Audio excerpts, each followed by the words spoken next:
All right, good morning. It is still morning, where I am. Current time is 11:28 a.m. That still counts as morning in letter, if not in spirit. Hello, Ion Agenda. Welcome. It's Saturday. It's time for some Saturday morning Final Fantasy XIV. Some Saturday morning Shadowbringers.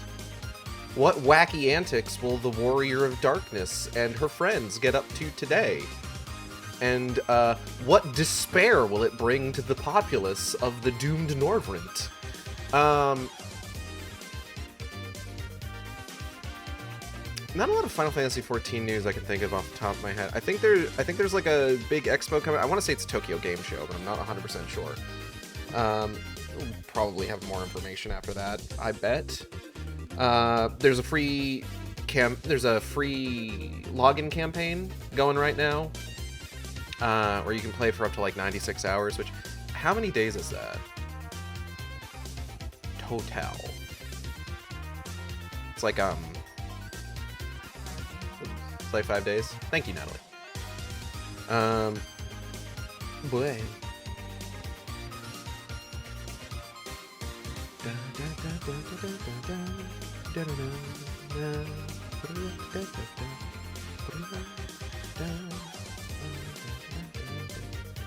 Oh no, I think it is 4 days, actually, now that I'm thinking about it. Because 3 days would be 72 hours. Add 24 to that. Yeah.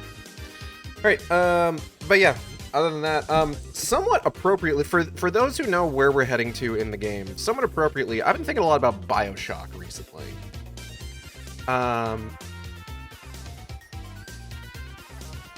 And I don't know, like, I think, when was the last time I played BioShock? I feel like the last time I played BioShock was probably when I did that full playthrough for the Mid-Aughts Shootathon a couple years back. God, that was like 2 years ago.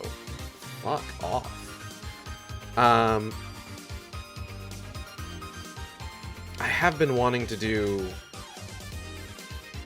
a Shootathon sequel-thon, where I played sequels to all the games that I played during the Shootathon. That's been something that's been on my mind for like a hot minute. And I will admit, the part of that is entirely because I want to play BioShock 2 and Fear 2. There's always like a handful of games where it's just like, I could stream this game at any time if I wanted to. Like, I could go ahead, I could like, Alan Wake, Fear 1 and its expansions, the BioShock games, Dead Space as we recently saw, all sorts of things. There's a bunch where it's just like, at any point, like if I ever had a moment where it was just like, I need to put something on the schedule, but like maybe there's no new releases I want to check out, or maybe there's like no like games in my backlog I really want to work on, or anything like that. Like, there are games where it's just like, what if I just replayed this one for, like, the nth time, you know? Like, God's sakes, I've played through Dead Space 3 4 times on stream now. That's not even touching how many times I've streamed Alan Wake. Like, the first one alone. Or the Fear games. Like, I've done, I think, 2 streams of the original Fear, as well as each of the expansions to the first game. I could, like, it is well within my capacity to just, those are some of my, like, they're comfort games, essentially. Where it's just like, if I just want to, like, do something, like, not turn my brain off, necessarily. I've kind of been falling out of love with that concept. I feel like any piece of art, any piece of media, I feel like has some sort of like intrinsic, I'm gonna sound like such a fucking asshole right now. Every piece of media has some kind of intrinsic intellectual value. I feel. So I've kind of been... I don't feel like I'm a huge fan of the phrase, like, having something that you can, like, just turn your brain off. Because just, like, I don't want to turn my brain off. I want to engage with something. I want to play something that's just, like, I can engage with it as something that's familiar, something that I'm looking for, like, something new in, that sort of thing. Because, like, even the worst shit imaginable, occasionally, you can experience it again and find something new about it. You know? Like, I bet I could go watch Birdemic and find something that I have not noticed before or not, like, put together in the last 10 times I've watched Birdemic. You know? That sort of thing.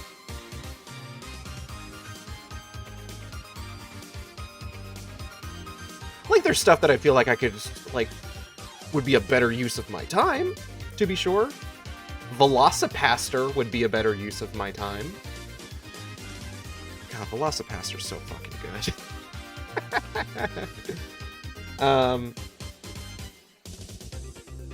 But, like, yeah, they're comfort games. Like, the first Fear, the Dead Space series, even the second Fear, honestly. I really like Fear 2.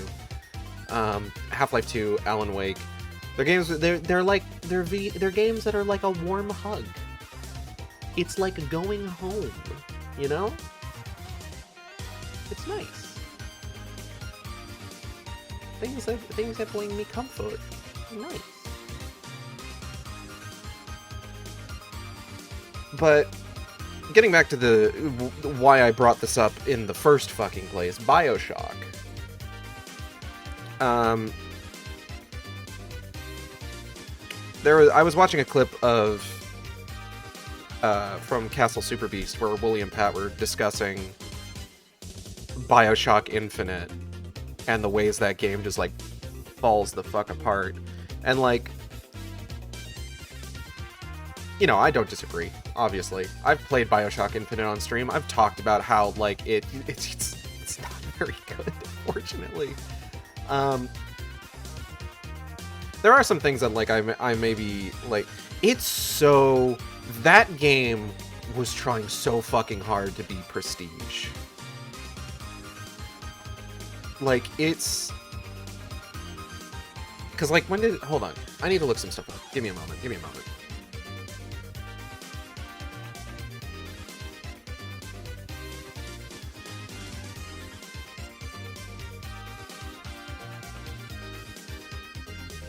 When did that come out? I don't want to know when the fucking... I'm gonna scream. Okay. Fucking Naughty Dog. Alright, Infinite. Okay.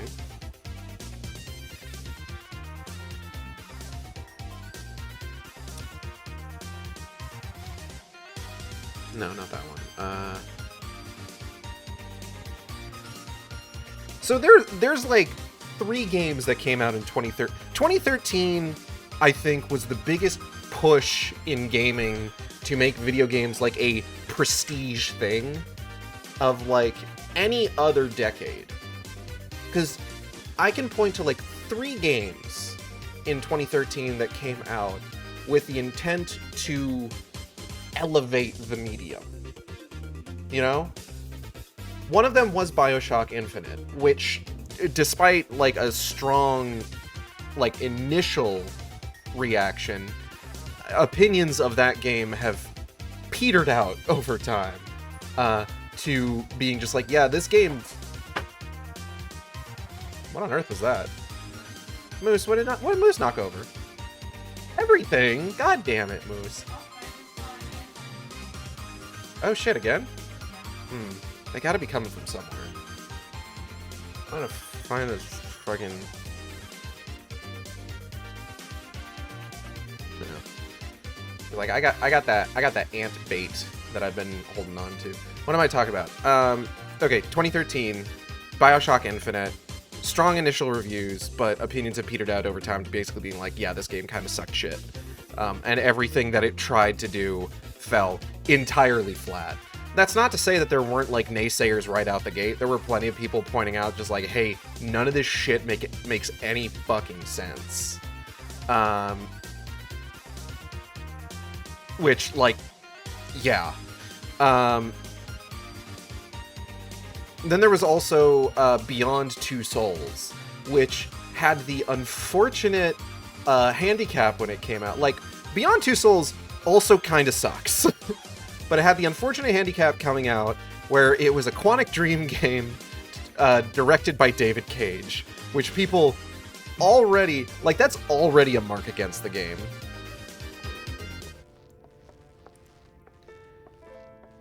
And then the third game that I can think of that came out in 2013 that was like a concerted attempt to elevate the medium that actually more or less succeeded was The Last of Us. And, like, you know, general opinions of everything else that's come out about, like, you know, the future, like, Last of Us Part 2, the fact that they keep fucking remaking the first one, and I think we're getting a remaster of the second one now, and, like, Naughty Dog make a new game challenge, for fuck's sake. How much Neil Druckmann just kind of fucking sucks. As a guy, as like a guy.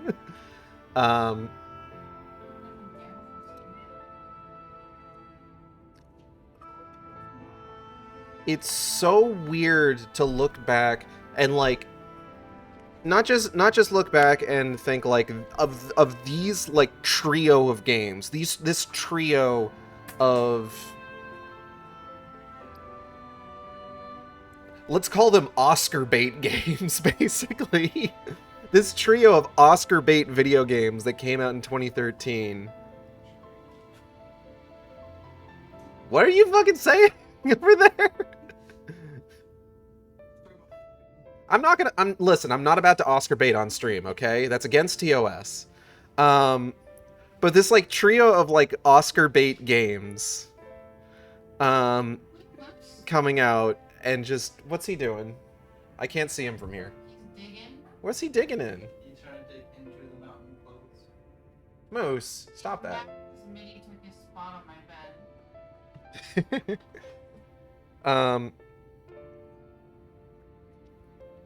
And it's just like Last of Us Part 1, or I don't want to call it Last of Us Part 1 because Last of Us Part 1 is the fucking unnecessary goddamn remake. I'm just going to call it The Last of Us.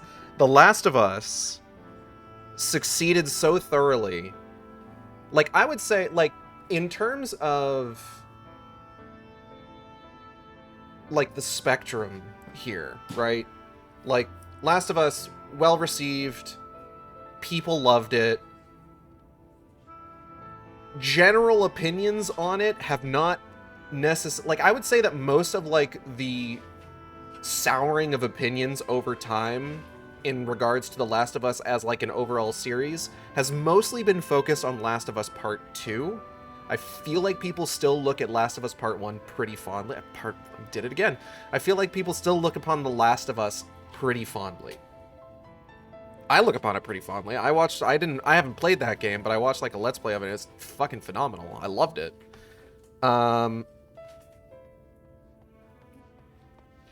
Beyond Two Souls, I feel like had the worst initial reaction, and just general opinions of that game have not necessarily improved over time, because David Cage still sucks shit.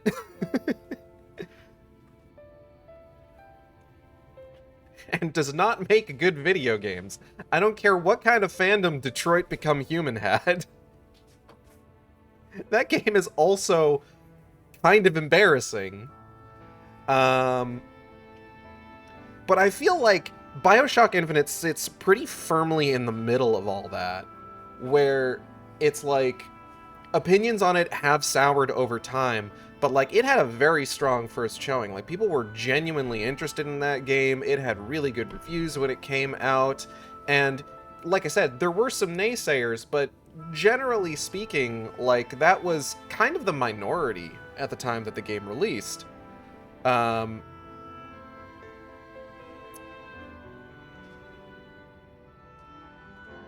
But it's so weird, because it's like, you look back on these, you look back on, like, Last of Us. Last of Us is still pretty good. I still quite enjoy, like, thinking about The Last of Us and everything. Never had a high opinion of Detroit Become Human. Well, I didn't have a high opinion of Detroit Become Human either. But never had a high opinion of Beyond Two Souls. At any point. So, like, looking back on that is just, like, fucking whatever, you know? But, like, I was in the camp upon Bioshock Infinite's initial release that I really liked it, actually. I thought the multiversal story was good at first glance. And just kind of, like, thinking about, like, you know, how kind of, like, the plot unfolds and everything. Like, I thought it was neat. But with the passage of time, it is kind of fun to go back to that game years and years and years on, like 10 years on at this point, and look at it with fresh eyes and realize some of the shit in this game is kind of, like, cringeworthy at this point. You know, it's like fucking... When you go to, like, the slums, Finktown, I think is, or Finkton? I forget. Who give a fuck? Who gives a fink? When you go to the slums, and you go to the bar in the slums, and you go into the basement of the bar of the slums, and you find the guitar in the basement in the bar in the slums, in the bump, on the log, in the swamp, with a knife. Thank you. And you have Booker pick up the guitar, and what follows is just completely separated from literally anything else going on in that game at that time. Booker just picks up a guitar, starts strumming it, and Elizabeth just starts singing. It's so... It's weird. What is, like... Obviously, you're walking around, you're talking about, like, these slums suck shit. How could they make people live in a place that sucks shit so hard? And then she just starts singing like what is it? Will the Circle Be Unbroken? Is what she starts singing. And it's supposed to be this, like, it's in a game, in an Oscar bait game, it is the Oscar bait moment. But it's so... You could skip that fucking guitar, is the thing. It's so divided from everything else, because as, like, if you were to just see that moment, like, completely divorced from everything else going in the game, if you were to, like, look up that scene on fucking YouTube and watch it, you'd probably come away just thinking, just like, oh, that was pretty nice.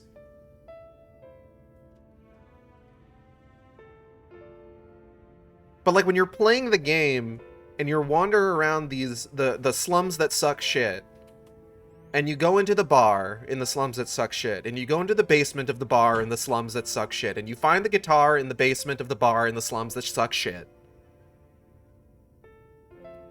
and you just happen to press X. It's...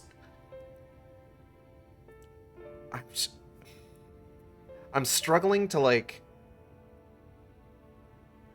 It feels so artificial, and it has to feel artificial,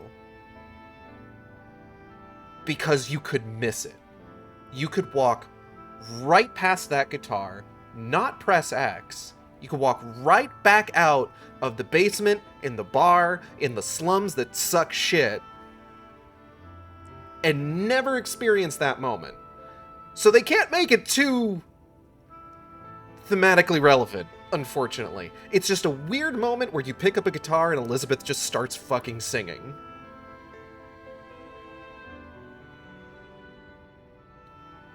Which makes it very funny when they do, like, the little, like, oh, they're in the sound booth, and it's Booker and Elizabeth's voice actors, and they're singing the song in the sound booth, and it's just like, you end up seeing, like, imagine if you skipped the guitar in the basement, in the bar, in the slums that suck shit, and you got to the end and just like, wait, why are they singing? This didn't happen at any point in the game. They didn't sing at any point in the game. It's just... like I said, it's cringeworthy because it's so artificial and so, like, blatant in, like, the sort of, like, prestige it's trying to play to. I have been sitting in front of the manager of the suite's desk for 10 minutes talking about this. We should probably play the game. Hey, man. Reassuring the masses, the manager of suites seems surprised to see you up and about. Oh, miss, you're awake. Oh, hold on. I got tagged in a post.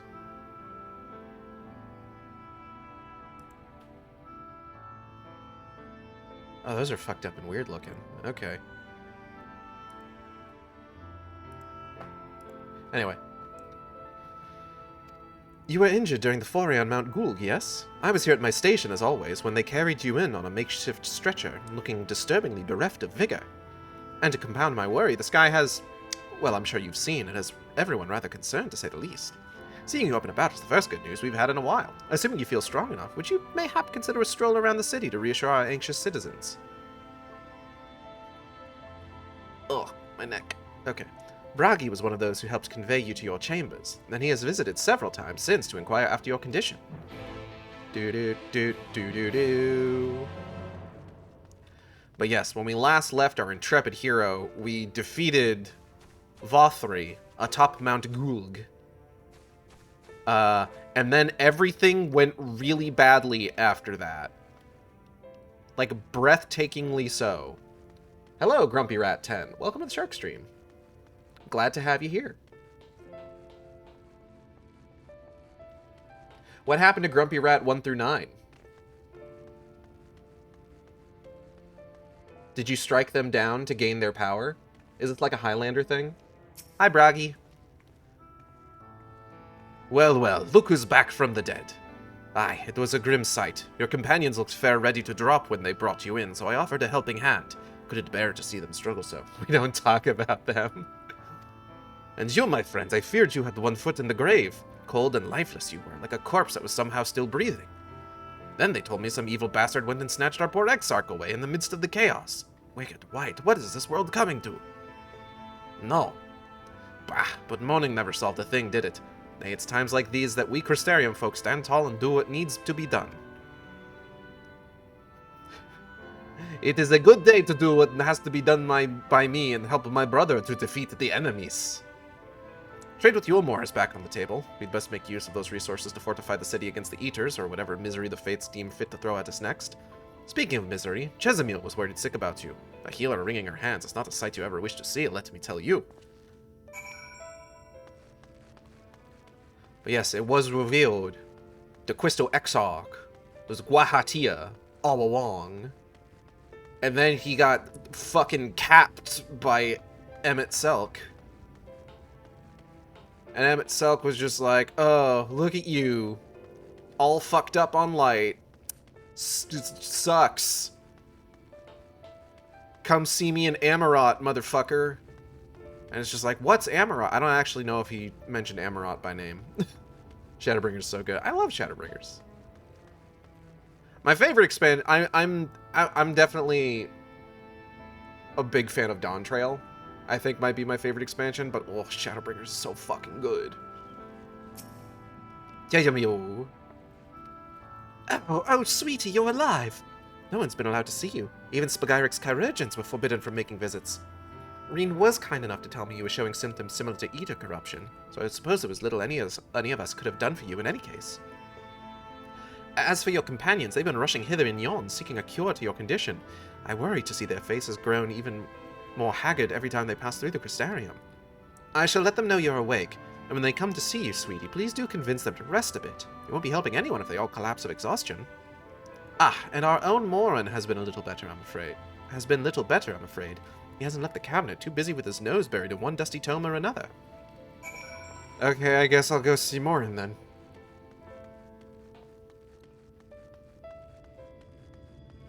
I don't know. Anytime I think about fucking BioShock Infinite, I think about the fucking Cliffy B tweet.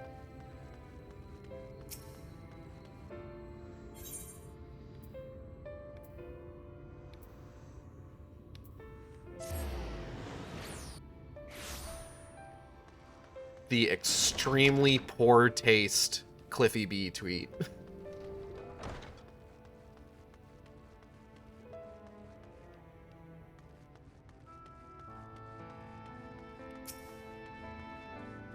I'm Owen.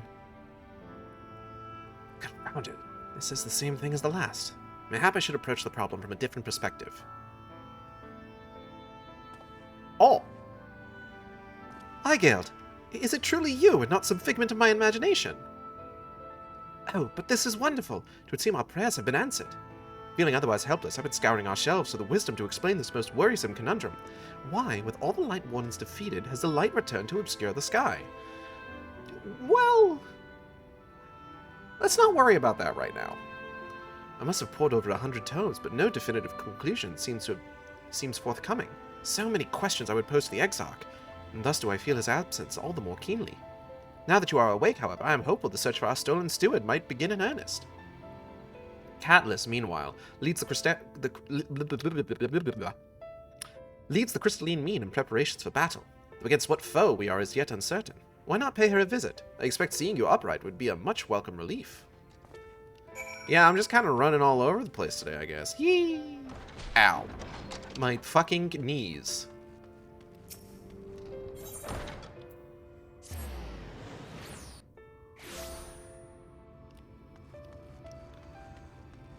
Catalyst! I'm okay. Hi, Gelt. Alive and well, I see.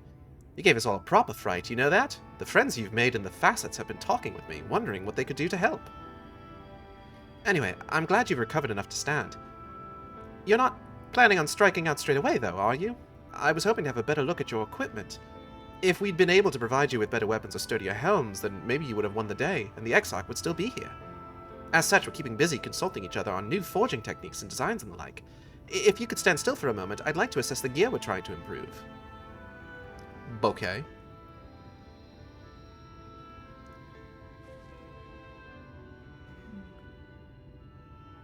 Aye, well, that's some fine work, I must admit. Wouldn't be impossible to make something better, but we'd need to experiment with different patterns and materials, and I'm not sure we have that kind of time. That sounds like a challenge that he would enjoy.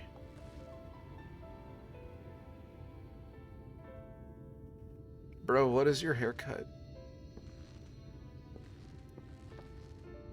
Greetings, Glenard. The Master of the Stairs is running his own errands now, is he?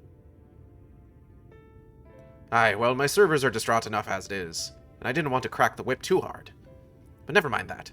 I'm thinking our absent genius and his epiphanies are the perfect answer to this predicament of yours. Think. And by genius, you mean old Grenault.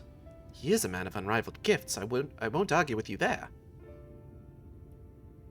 But what good does his talent do us if we can't bloody find him? No one's seen hide nor hair of Grenault since he wandered off some years ago.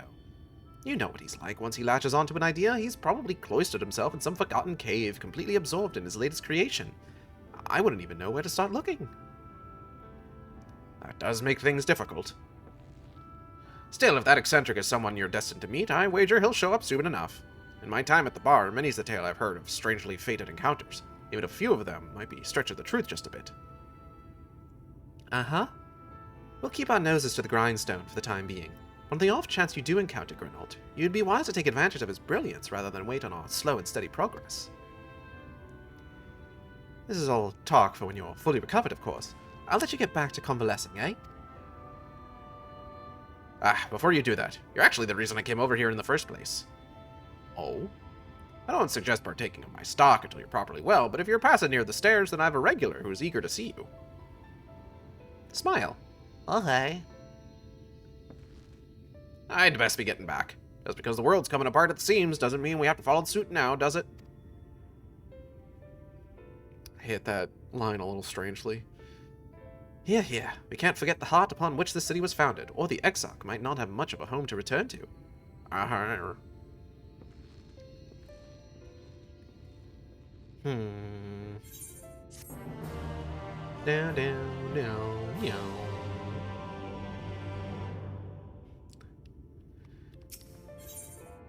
In his garden, Catelys looks at you with a concerned eye.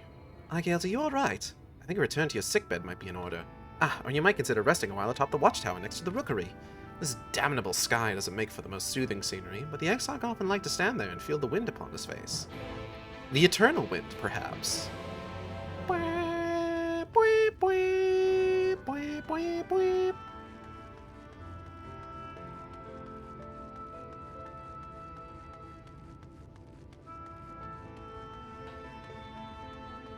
Who the fuck is this guy? Were you there to see the great Colossus of Kalusia come to life? I was. I travelled to the Isle to take part in the construction, quarrying stone for the chassis. Backbreaking work, but well worth the opportunity to witness this historic achievement firsthand. That's nice, man. Who are you? I say who are you like I'm not the one who walked up to him to speak to him.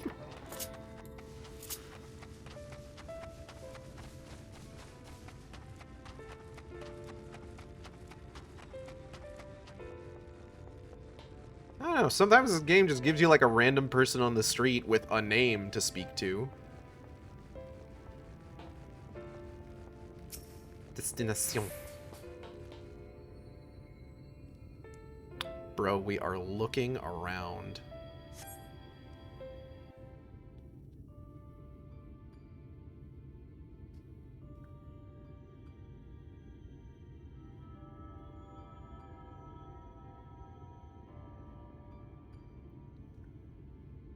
What do you think the light feels like on the first? The people of this city have spirit, I'll give them that. Oh, hey, Ardbert. They've not lost the will to fight. Yeah, so what's your excuse? Sorry, that's mean. I can imagine how torn you must feel, looking at that sky. Knowing what it means to everyone. And that you're responsible. I feel like saying that I'm responsible is maybe stretching the definition of responsibility a little bit, but yeah. The secrecy is worse. I'd rather people knew.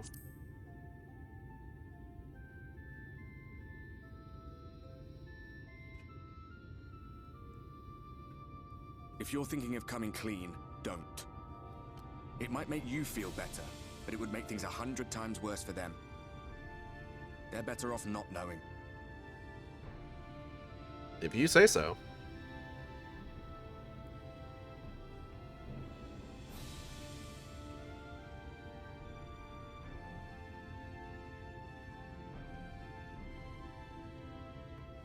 You're in a corner, and there doesn't seem to be any obvious way out. But that doesn't mean it's over. However hopeless it seems, you haven't lost yet.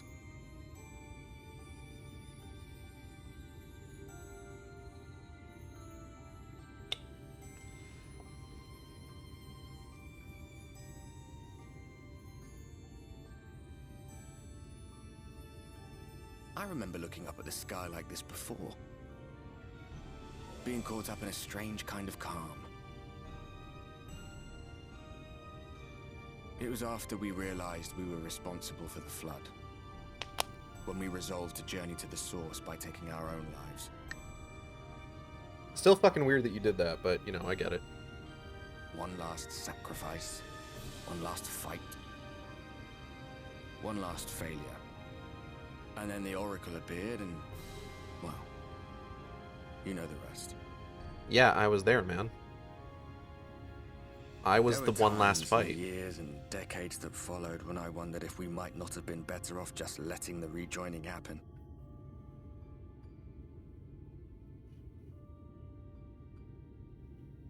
No? That we'd made one last mistake. But seeing that giant Talos stir to life cured me of any doubts I still had. Always. Always we took the burden of fighting upon ourselves. That's what heroes do, isn't it? So we never had the chance to see anything like that. Our people coming together as one. Yeah. To think that their hope still burns so bright. That they were still so eager to live, they would lift up their fellows, one on top of the other, till they reached the sky. No. We made the right decision. And I can finally feel proud of the part we played in helping this world survive. Hell yeah, man.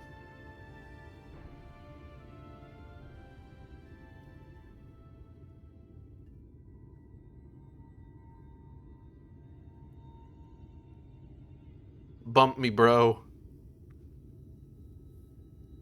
Well, come on then. Fist bump.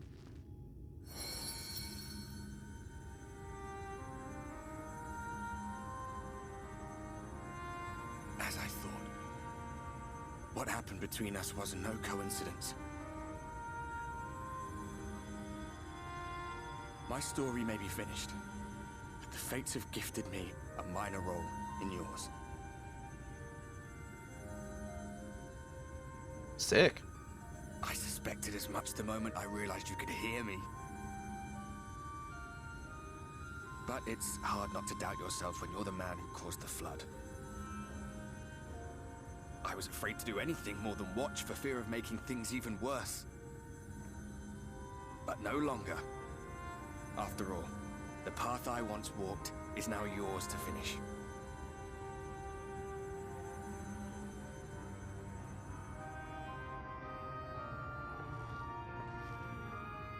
For what it's worth, I cast my lot with yours. If you need a push, I'll be right there behind you. If you lose control, I'll do my best to stop you.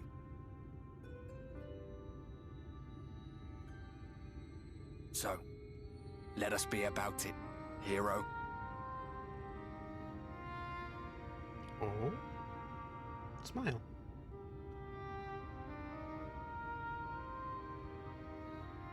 Oh, I was worried you were up here all alone, brooding and fretting and wallowing in your woes.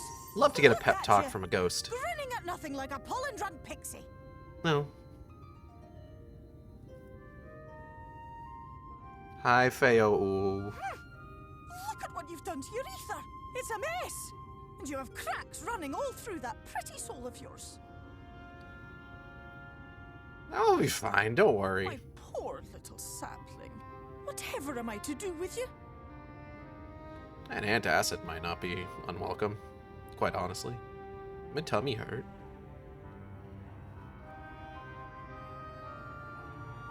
Shall I yield up my throne? You could claim it, cut ties with the mortal world, hide away in the castle.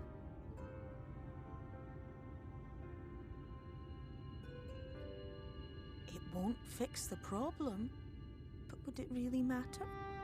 If any pesky heroes come calling with steel and magic, all of Meg will rise up in your defense. A tempting offer, but My I crown probably. and scepter are yours, if you want them. I think I'm good. I appreciate it, though. What? Don't give me that look. Of course I knew before I asked that you'd never ever heed such a wicked suggestion.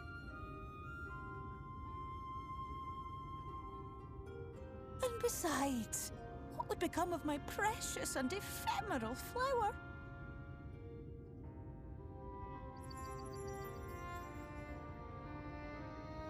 Oh, my dear beloved sapling. You are lost, confused, and have precious little time to gather your wits. Your kind is always so preoccupied with what lies ahead, and so we muddle your vision with fog and glamour. But such trickery is easy to see through. Stand very, very still. Think not of where you need to go, but where you are right now at this moment, at this time, in this place. Okay, well, I'm gonna be honest, I haven't processed a single thing you've said. I've been too busy staring at your weird collarbones. They freak me out every time, I'm gonna be honest.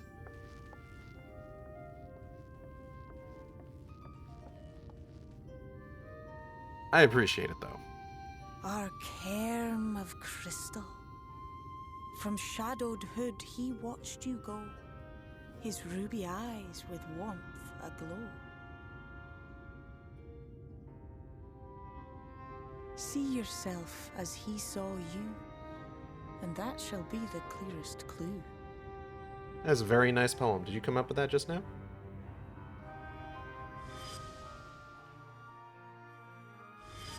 Guadia.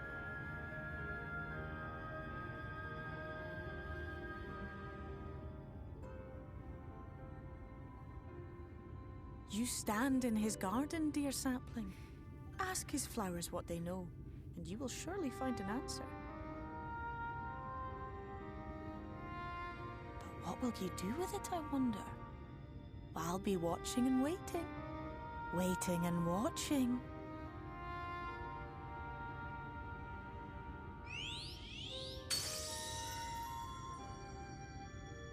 Love to get a pep talk from a ghost and then a pixie.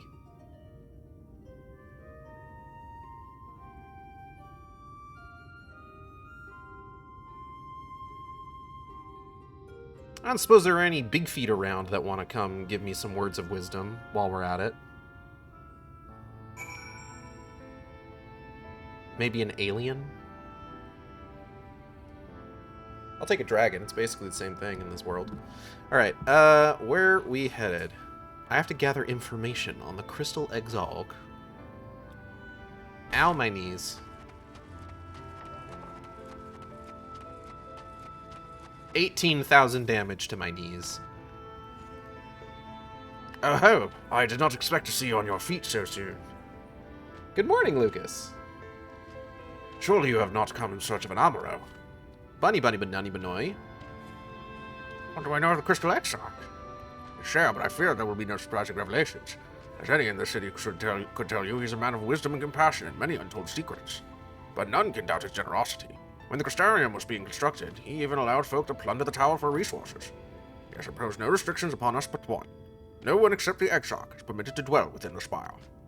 Many seasons passed, a comrade of mine was bold enough to ask the reason why. The Exarch merely smiled and said, because one day the Crystal Tower may vanish as suddenly as it arrived. Fucked up, if true.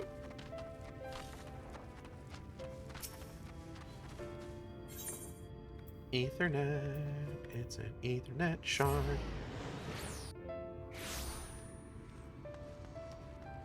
Cathode. Hi, Geld. It is good to see you awake and alert, my friend. Bunny bunny banani banoy. What's this about? You're not writing the Exarch's memoirs, are you? I'm not sure how much I can tell you, considering we avoid asking too many questions. Unspoken rule and all that. If anyone has fresh insights to share, then it'd be Captain Lena, I'd say. She lost her parents to an eater attack not long after she was born. The Exarch saw to her upbringing. Outward appearances aside, those two are like grandfather and granddaughter. I imagine the news of this predicament hit her doubly hard. Not that our proud captain would ever let it show. If you do decide to talk to Lena, she'll be at her usual post at the Excensor Gate. This is a good idea. Well.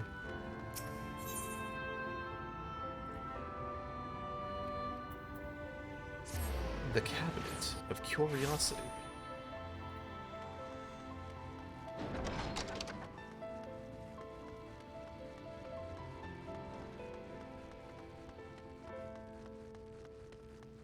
Dun, dun. Moen. Oh, was there something else you needed? If you've come for the results of my research into this persistent light, I'm afraid there's little to tell as of yet. Bunny bunny banani banoy. Banana plus bunny equals banani. Thank you for your 60th month subbed, Lucas. God, that's 5 fucking years. God damn. Currently on a 2-month streak. Nice. So you've been with the channel for over 5 years. When was it that I played that Metroid Prime playthrough? God. Eons ago. Records pertaining to the Exarch. Well, I need no documentation to relay what little I know of his history, if that's what interests you. Less than a decade had passed since the coming of the Flood, when the Crystal Tower first flashed into existence. Its summoner, the Exarch himself, became known to the refugees in Lakeland soon thereafter. He welcomed all who sought out the Spire, be they locals who had lost their homes, or Verbatites fleeing their ruined kingdom, and together did they found the city which would become the Crystarium. Some thought to call him king, for he refused to share his name, but the summoner did not deem himself worthy of royal address. Thus did the people consider his scintillating skin so alike to the tower he had summoned, and bestowed upon him the title of Crystal Exarch. As for his true name, well, it would seem that that is a mystery that remains unsolved to this day. Oh, it's Grahatia. It's what?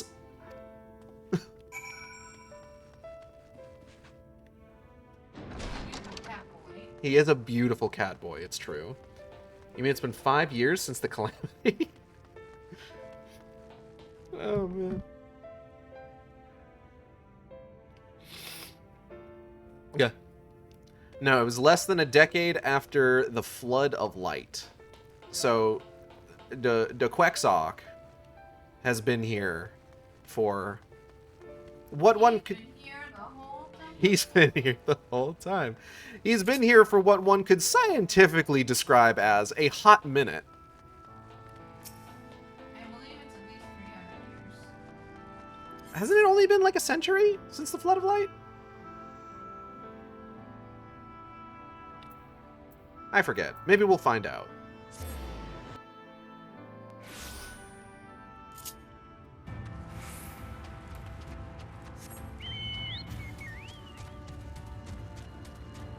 Ah, Urpel.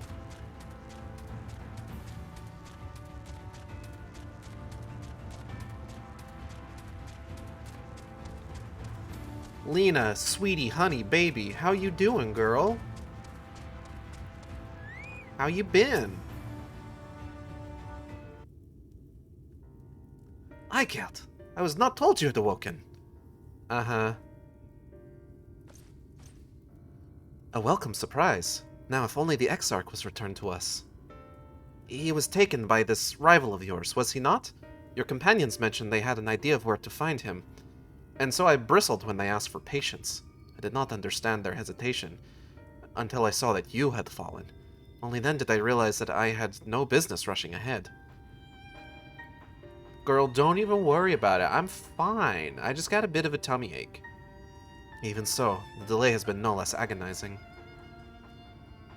In the moments before he left to join you in Kalusha, the Exarch entrusted me with a key. It opens a door in the ocular to a chamber known as the Umbilicus. This room is the heart of the tower, into which only the Exarch himself is permitted to enter. He bid me allow none into the tower once he had departed. Only in the event that an army of eaters descended upon the city was I to access the Umbilicus and awaken the defensive barrier. Never before had he left me with such instructions, but the battle with Vothri loomed near, and at that time, I accepted the key without much thought. Since then, however, that moment is all that occupies my mind. When I recall the look upon his face, he knew that some terrible fate awaited him. Tell me, Eichelt, I need to know what he feared. What battle you and your companions are truly fighting? Okay, so I'm the Warrior of Darkness, right? No. Sorry, can't tell you. Forgive me. I trust in the Exarch, and I should not be voicing these doubts when he is not here to respond to them personally. Do you want to see the little mammoth I have of you? It's cute. It does a little salute that you do. But you have come to me with a question of your own, have you not? Bunny, bunny, banani, banani, banoy. Can I have that key? I see I am not the only one who burns for answers. The time has come to open the tower's heart. Though we do not face an invasion of Eaters, I suspect the city will be in far more danger if you do not gain the knowledge you seek. Uh-huh.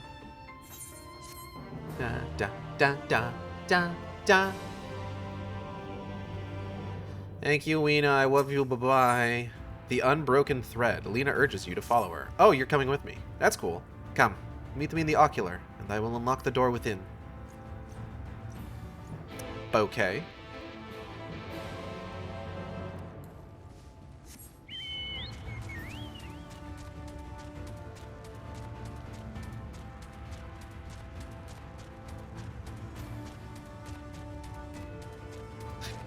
My parents aren't home. Do you want to spend some time alone in their room?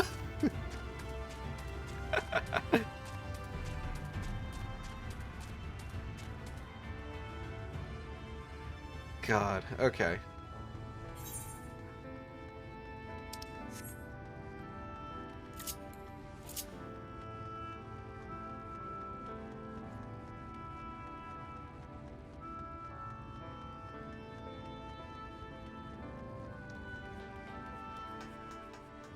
Genuinely, I always really like that cities in FF14 will, like, have... I like the people that are just, like, standing around, or, like, the NPCs. You can't interact with them, but, like, you walk up to them and you can, like, overhear conversations, and sometimes you'll have one. Oh, hey, it's Mega Milky. Hi, Mega Milky.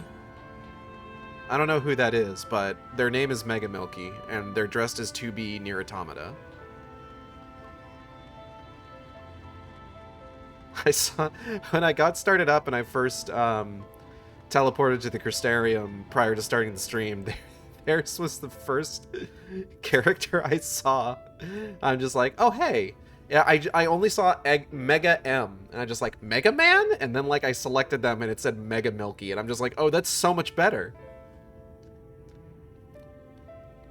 Zygout, the captain said to expect you. Enter the Oculo? Yes. I do want to do that. Hey girl, hey, how you doing? This looks voiced. This seems like it's probably voiced. I have unlocked the door to the umbilicus. You are free to enter. Thank you, Lena. Once you have what you require, I'll see it sealed once more. Until then, I will remain without. Well, hey. Appreciate you.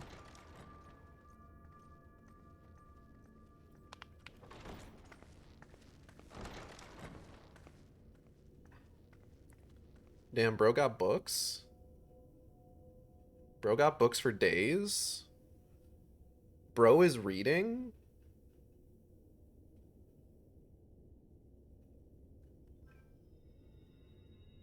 Ball? Oh. The echo.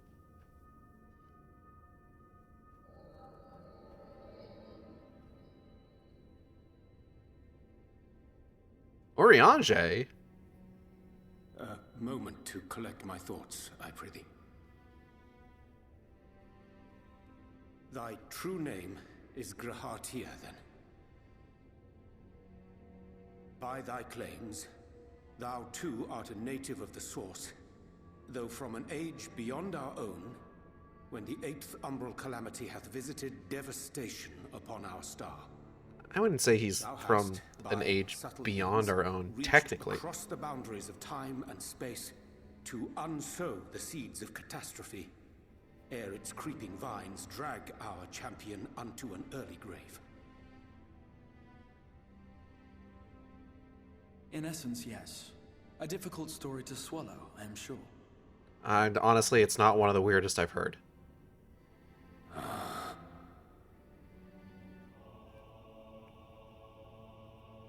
I doubt not the veracity of thy words, not the account of thy coming, nor that of the fated calamity. Yet my mind straineth still to apprehend the enormity of this tale. Wouldst thou favor me with a gradual unfolding of its chapters? Certainly. Can you explain in more Where detail? to begin? I should start with those great minds who survived the calamity. Sid Garland being perhaps the greatest. In hopes of staying the unending tides of war, he and his fellows pursued all manner of possible solutions. One of these was rooted in a theory which unified several fundamental principles discovered over the course of the Warrior of Light's adventures. It proposed a method by which one could enter the river of time, traverse the rift, and leap between worlds. Fucked up if true.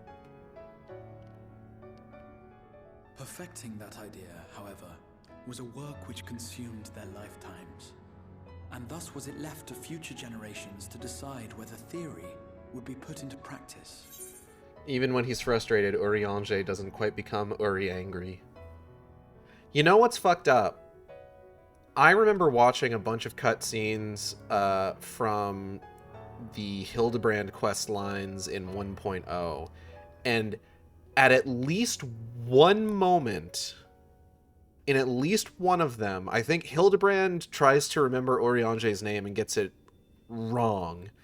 But the way he gets it wrong implies that they were pronouncing it Urianger or Urianger,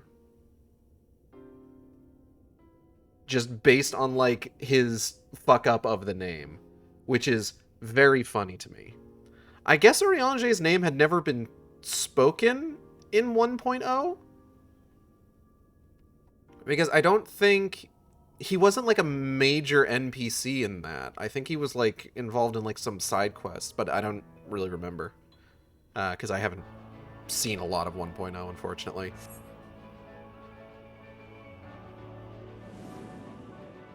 But all the while, the world continued to burn. Hope was a feeble outpost, beset on all sides by thievery and misery and murder. Yeah, because they had no voice scenes from the start of the People cried out in Dalamud despair. arc onwards. There is no hope. We Yeah, are that makes finished. sense. Mankind is finished. Then others raised their voices in answer. Though we be beyond salvation, those who came before may yet be saved. We will forge a crossroads and pave the way for a different future. By the wisdom of our forebears, we will prevent this calamity from ever having come to pass.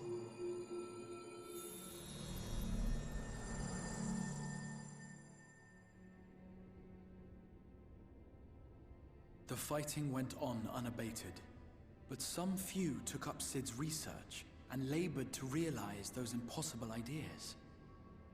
After 2 centuries of labor, their descendants finally succeeded in awakening the Crystal Tower, an integral part of the process. And That's what it in doing is. so, roused its caretaker, me. That's what it was. That's the timeline. It's just like the 8th Umbral Calamity happened, and then 200 years passed from that, but it's been 100 years since the Flood of Light within the first. So Exarch himself has been hanging around for about 300 years since he reawoke in the Crystal Tower.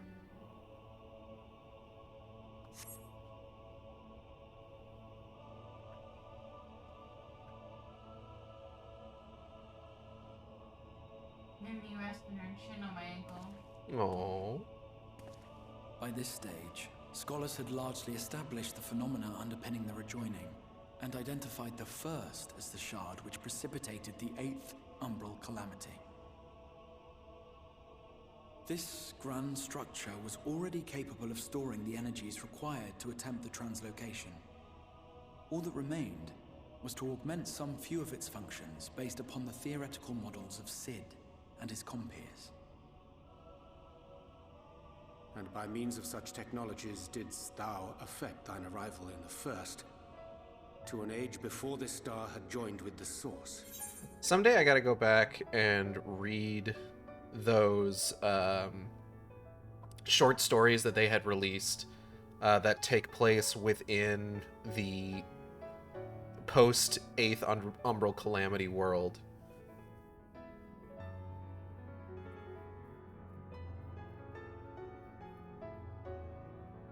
Prior to the events of Shadowbringers.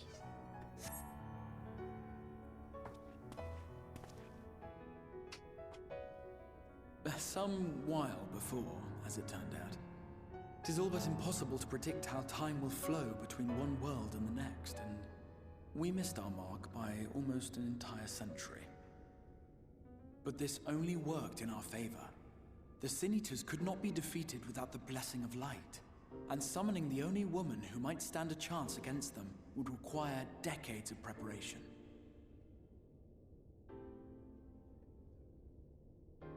An undertaking of scarce credible endurance. That thou hast kept thy plan from falling into disarray these many years bordereth on the miraculous. Yet howsoever history be rewritten, thy present self was shaped by events which followed the calamity. Should said catastrophe be averted, the very skein of thine existence will unravel. Surely thou hast foreseen this. Nah, bro, it's fine. I am aware of the consequences. 'Tis for that very reason Sid and his colleagues bequeathed their legacy as an offering, and not an edict. To give all of oneself for the happiness of others, and with no promise of reward. 'Tis a hard thing to ask. Harder still for those condemned to survive in a world which pitted brother against brother. Indeed, you are right to call the execution of this plan miraculous, though the force which held it together was nothing so inexplicable. It was her. The warrior of light has been our unbroken thread. Yeah, I'm pretty cool.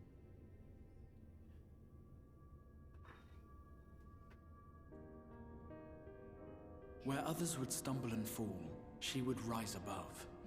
Where others would break and run, she would carry on. The warrior of light's tale is one of unyielding bravery. To tell it was to feel courage. To hear it was to feel hope. It was a breath of inspiration in an age of suffocating shadow. In the histories of a fallen nation was our hero hailed as its greatest ally. In the time-worn pages of a noble's memoirs were her deeds joyously retold. For many, these stories were the flame which warmed them through the coldest of nights.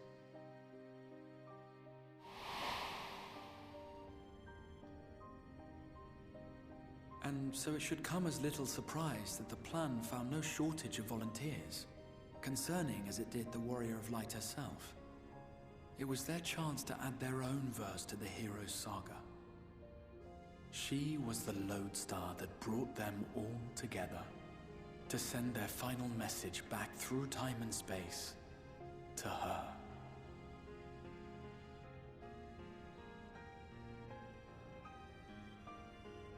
You know Eigeld's hearing all this The stuff. light of your legacy Hold on. was our torch in the darkness. Burn bright again and live. You know Eigeld's hearing all this stuff about how just like, yeah, she was the one that kept everyone together. Everybody volunteered for this plan on the basis that it would help her. She was giving people hope. And she's hearing all this. She's just like, I'm so fucking cool. I'm the coolest person who ever lived.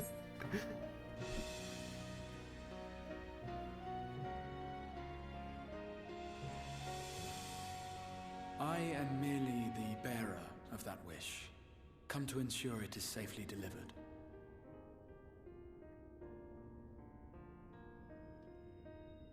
Wherefore sharest thou this burden with me and no other? I love this What fucking... wouldst thou have me say? That you will be my accomplice? Hey, Urianger, you're good at lying to your friends, right? Do you want to lie to your friends a little bit more? And of your part in arranging Minfilia's journey to the First. Your actions showed uncommon resolve. It was clear you were committed to the cause of saving this world. I knew I could trust you to choose the right path forward, even if that choice came with a heavy price.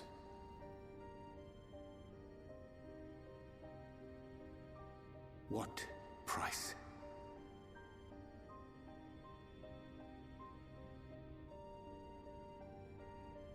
When all is said and done, and the last of the Light Wardens lies slain, I will absorb their corrupted ether, and then I will die.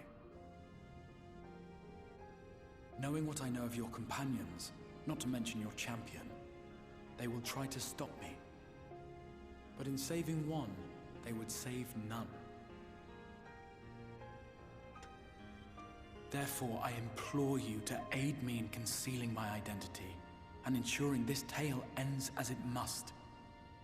To this end, I would have you take what I have told you of the Calamity, and make of it a portent. A prophetic vision you beheld in the swirling chaos of the rift.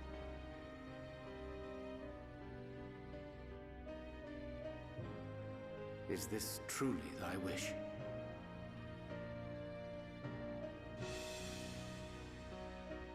History remembered the Warrior of Light, as I knew it would. And I will suffer no other to rescue the champion whose star has charted my course.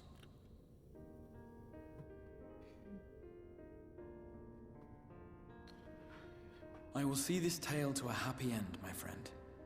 There has been enough tragedy.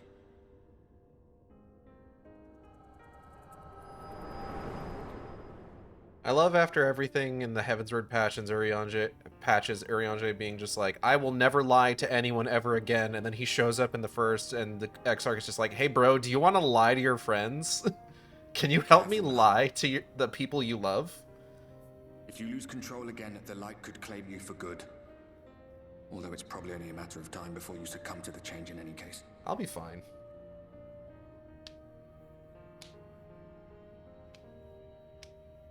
What do you mean to do?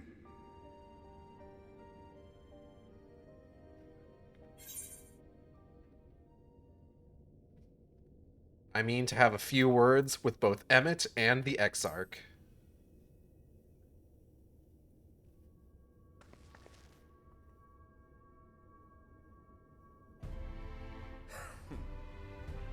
Then we should be on our way.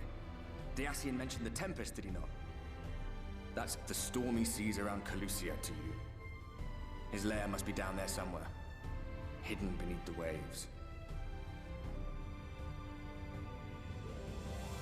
Okay.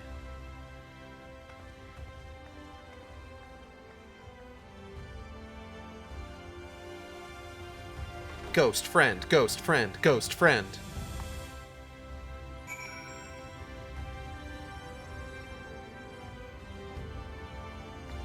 Hi, Lena. Hi. Hey, girl. Hey, how you doing? Did you find the answers you sought? There is nothing more you need. I will go and lock the door. I need some directions. You wish to know the way to the Tempest. You mean the sea itself and not the island of Calusia. If you make a request to the Tamers, they will provide you with an amaro, but... Bunny bunny banani banoy. You mean to leave right this moment? Alone? I am not sure that... Nay, I will not seek to stop you. Go with the blessings of the Shadow, and I shall await your safe return. Okay. Speak with the aspiring Amaro Tamer.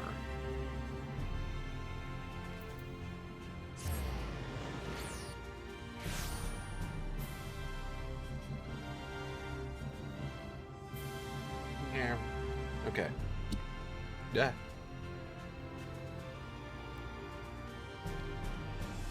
I never remember the specific details of the Exarch's plan, like, outside of the scene itself. Or, like, it's been so long since I actually played through Shadowbringers that I completely forgot, like, what the bit was. So it is actually nice to play through it again and it be like, oh, his whole thing is that he plans to, like, Eigeld is the only one, or the Warrior of Light, rather, is the only one who can conceivably absorb the light of the Light Wardens, and at the very least hold on to it for a little bit. But once she has, then the Exarch is going to be just like, I'm going to slurp it up. And he slurps it up. It's just like, haha, I'm going to use this ether to fuck off to the rift between worlds. and go on just conquest after conquest of the dimensions of reality. When in like actual reality, he will die. The stated plan that he is faking will not work, but that's the point.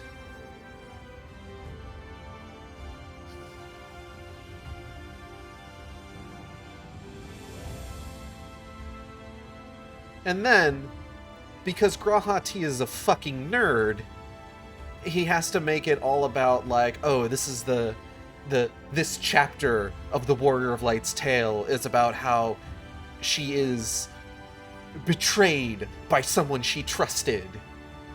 And then that person got their proper comeuppance. Because he's a dork, you see. And he is happy being a part of the Warrior of Light's tale at all, even if it is as a last-minute twist villain. But it's just like, no, we're not going to have any twist villains here. We have, like, a genuine villain who can kind of take over. Don't worry about it. You require an amaro. Just a moment, and I shall saddle our swiftest beast to fly you to the island. The open water. To the depths of the Tempest.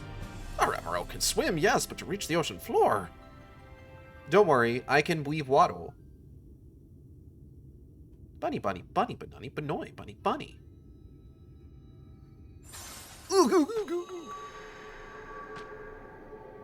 Tummy hurt a little too much for too long. I'm okay. Ah, we have found thee. Oh. Hey, guys. Funny meeting you here. Reached us of thy recovery, and thus did we gather with all haste. Hey, Ryanje, real quick, I got something to ask you. By thy looks, I gather thou hast gleaned that which I came to tell thee. Uh-huh. Urianger has shared everything with us. The Exarch's true identity and purpose. Did Ali say give him an earful? For lying again? I offer no excuses. When I agreed to aid the Exarch with his plans, 'twas in full acceptance of the condemnation I would face when my duplicity was laid bare. Yet it is not rancor, but resolve that I sense in thee. Thou art fully intent upon walking thy path to its end, art thou not? That's the idea.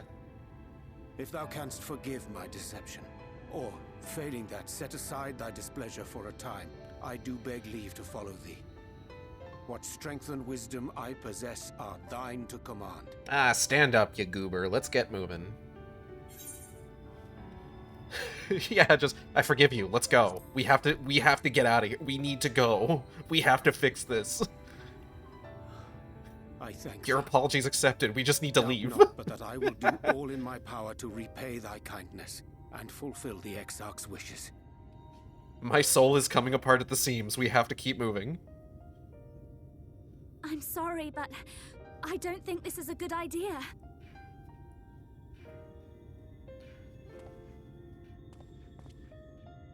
Leaving the Crystarium, I mean, with or without Urianger. What I did for you won't last forever. There's no telling when the light will break free again. Please, you must stay here. At least for a little while longer. We will find a way to cure this, I promise you. Girl, my bad ideas How can always you make turn out okay. promises? We don't So it's even know where fine. to start. Alize, please. You know Reen was only trying to help. Of course I know! I know only too well! But making promises you have no way of keeping is not a kindness. It's a lie. Plain and simple. We've all searched high and low for an answer, and every one of us came back empty-handed. I am not about to stand in her way now. Not after failing her in her hour of need. No. The least we can do is... girl. It is okay. We will go with you as well. Yeah, I know. There is naught to be gained by standing still. Indeed, we have exhausted every other avenue. Lead, and we shall follow. If there is any hope to be found, then we will surely find it at your side. I appreciate that, you guys. Are we all in agreement then?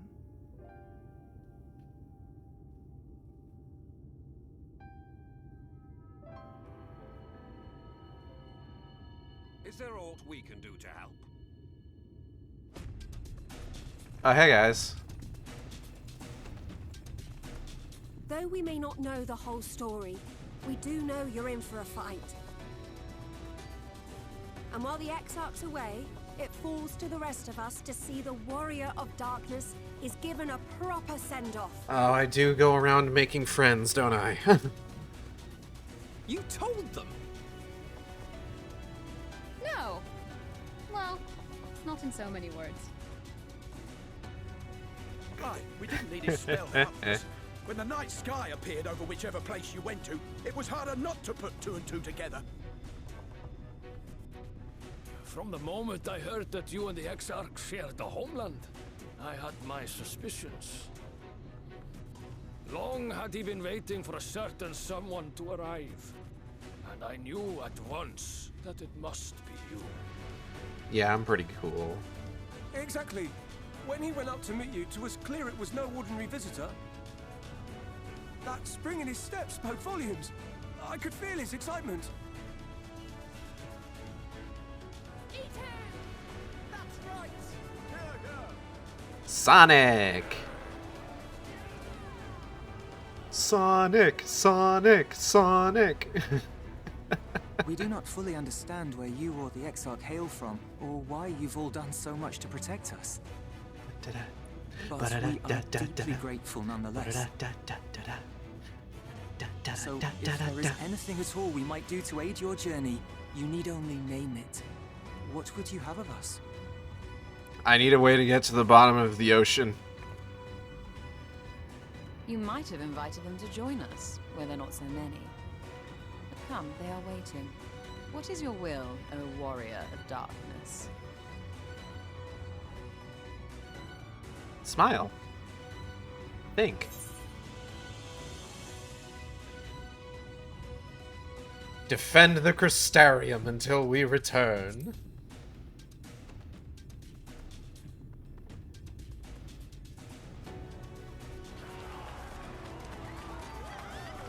Not that you need me to tell you that, but I gotta give you guys something to do, or else you're just gonna be really bored the whole time and throw wild parties. How's everybody doing? Reen? There's nothing I can do to cleanse you of the light's corruption, but I'll do everything in my power to keep it in check. If the Warden's ether overwhelms you again, you will become a Sin Eater, so please save your strength for when it really matters. I'll be fine. The volunteers who journeyed to Kalusia have all been safely returned to their homes. They've also assured us that they will do their best to hold the Eaters at bay in our absence. Gods know you've spent enough time charging into danger on our behalf. It's only fair that we return the favor. I once said that I wanted to fight for Estinian, that I wanted to save him, not let him be sacrificed for a cause. And now I say the same to you. Just so you know, I will not look kindly on any further attempts to leave us behind. We do this together. Thou didst plan to commandeer an Amuro for thy journey to the open sea. I fear the following dive down unto Emmett Selk's underwater abode would drain even thy legendary stamina. Thus, during thy convalescence, we considered the most efficacious method for reaching the depths of the Tempest, and I believe we have arrived at an elegant solution. Yet ere we discuss this step, I suggest thou dost conclude such pressing business as remains to thee in the Crystarium. Once the sea closeth above our heads, we are unlikely to surface again until our grand deed is done. Bouquet? Let's do it. The storm-tossed seas. Urianger is patiently awaiting word that you are ready to depart. Thine affairs are in order. Then I shall unfold thee to my... Fucking shit, goddamn. Then I shall unfold to thee my proposal. Now our destination is the ocean floor, yet our goal is not simply to arrive there. Nay, we must needs have the means to breathe and fight freely. Thus would I petition the aid of one of the Fae, a being with whom I have yet to meet face to face. Rather than waste words or an explanation, I bid thee follow me unto the hamlet of Sullen, which lieth to the south and west. All will become abundantly clear, I promise thee. Aye. Da do da do da da da.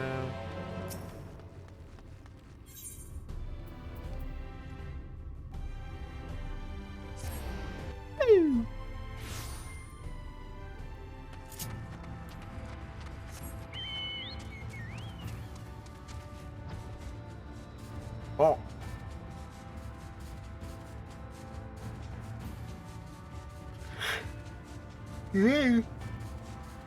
Wow, excuse me.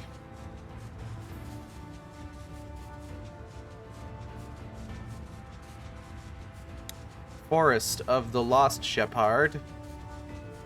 Shepherd. Shepherd.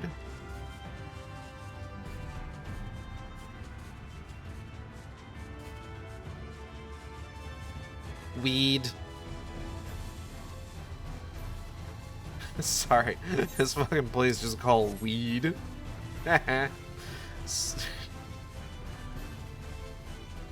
Such a dumb thing for me to find funny, I'm sorry. Urianger! There, to the west, canst thou discern the hump of an isle rising above the water? The what?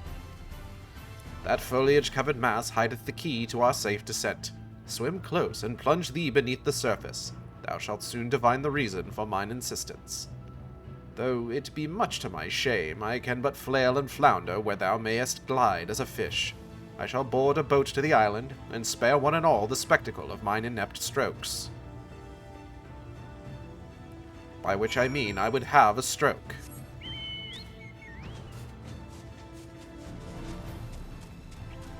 Lap.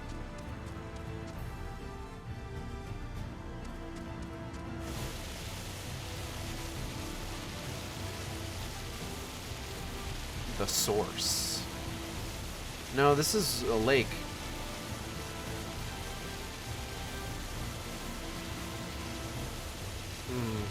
Fucked up island.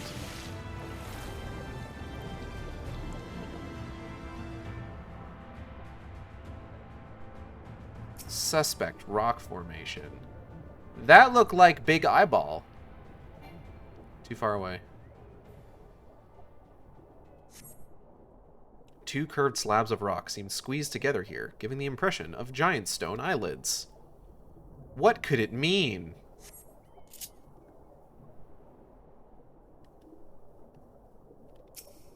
Suspect rock formation. Though it appears solid enough, the rock yields slightly under your touch. Was the surface gently shifting, or was it just your imagination? It could be anything. It could mean nothing, but it could also mean everything.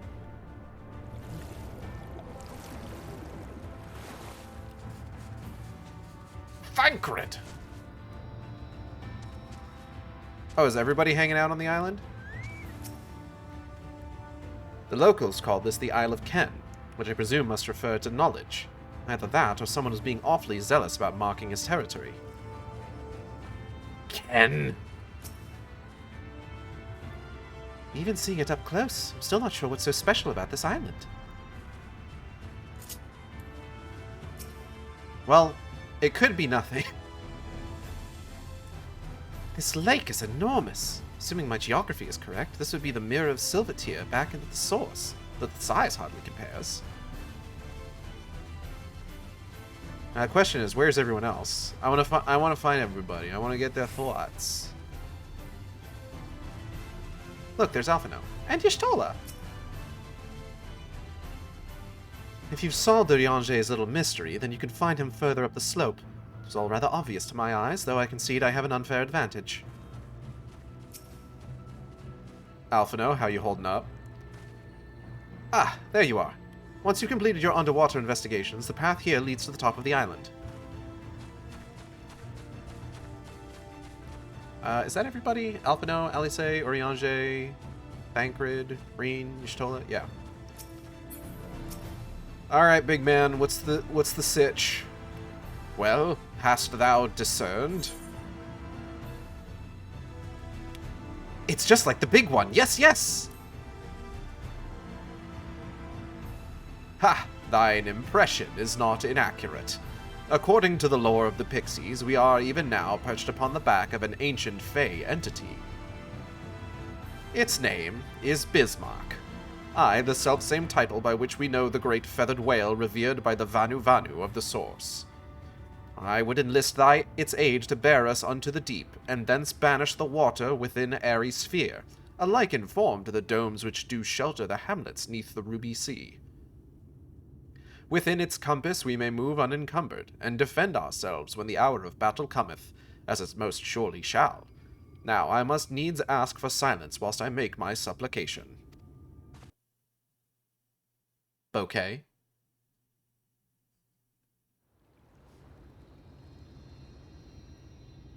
I think this cutscene's voiced, but I don't think Bismarck speaks English, so I will need to read out the dialogue.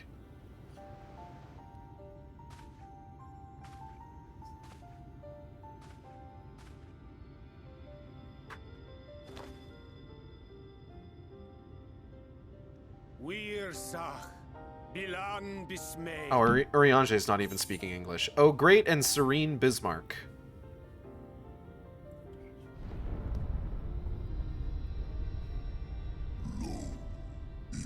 Long has it been since my name was called.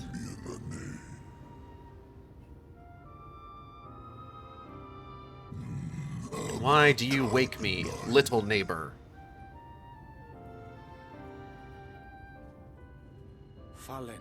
To the bottom of the western sea we go. Pray lend us your back and your breath.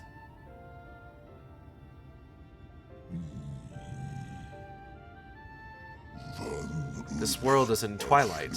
I wait for the sun to set. I wish only to sleep.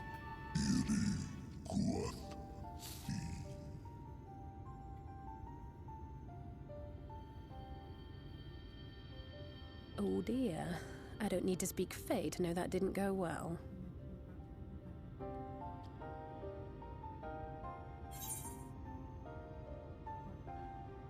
We need Feoul! Bunny bunny!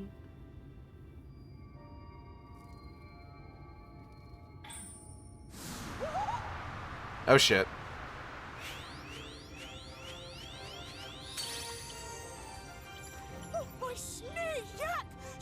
To call me at last. Well, I try. And where do you go? On a trip? A journey? I knew you wouldn't give up without a fight. They are so excited. Precious mortal, I shall help you in any way I can.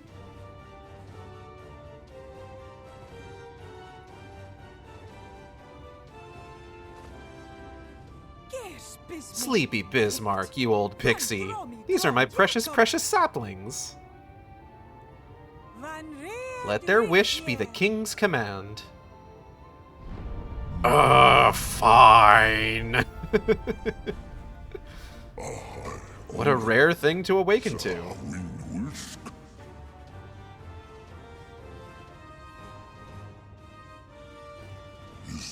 My beautiful king, if it be thy wish, then so shall it be done.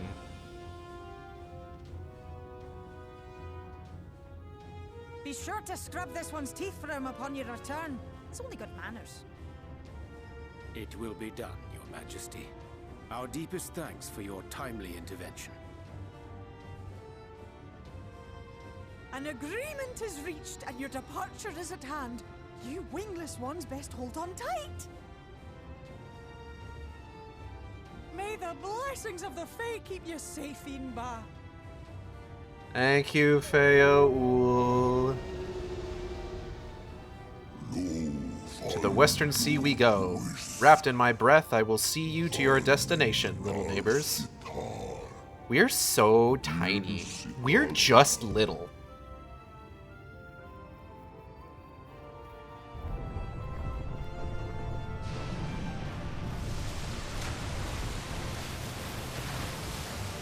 I actually think we have a dungeon coming up, if I recall correctly.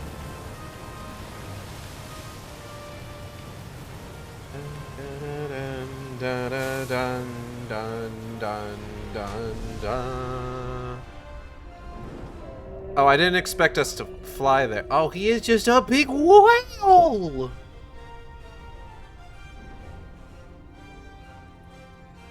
I forgot that he was just a whale.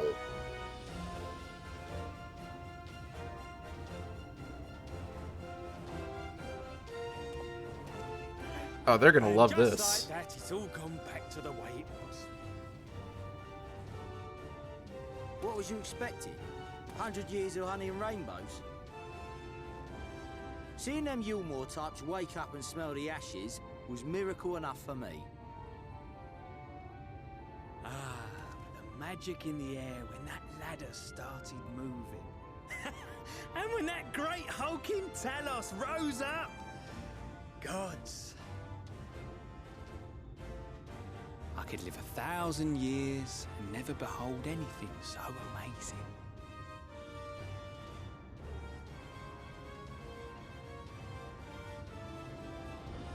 What the? Do you see that?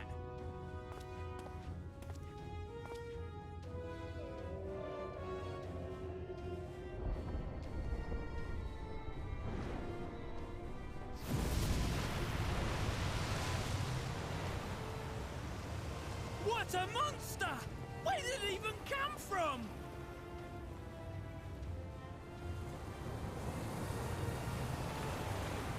Whoa there!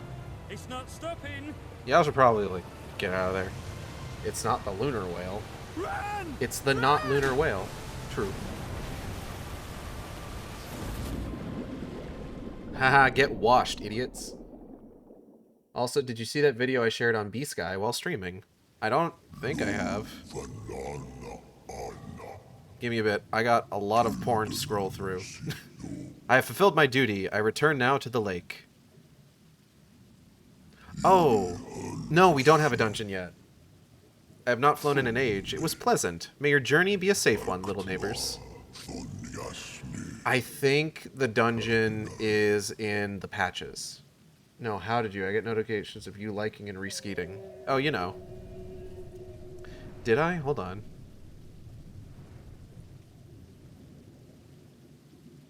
Oh, because I had seen that before.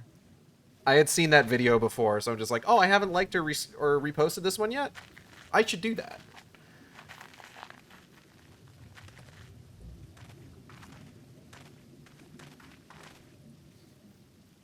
You get around. So does I, Gale.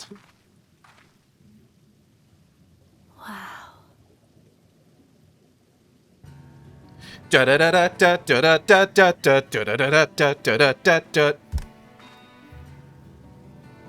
I'd play the actual song on stream, but I would get fucking sniped at 500 yards by Disney. See how it swells to form a dome beneath the waves? The waters recede. The tempest's floor is laid bare. God, I should replay BioShock 2. In defiance of the blinding sky, this place holds fast to its gloom. Gloom. Gloom The last in it. refuge of he who denies the light with every fiber of his being. Someone is talking about me. You stand at the precipice, hero. Journey unto the heart of darkness. Finish it. How easy is it for you to mute the music only? What? What, in Final Fantasy XIV? Probably pretty easy. Why? Do you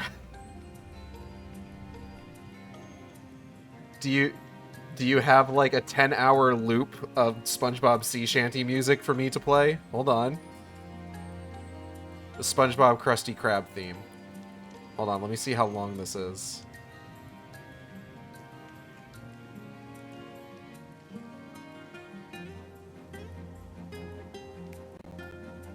It's 3 minutes long. Let's hold on to this for right now. Oh, wait. A Day in Bikini Bottom, SpongeBob, Asmer, Music, and Ambience. How long is this one? An hour and 17 minutes. Yeah, alright. God.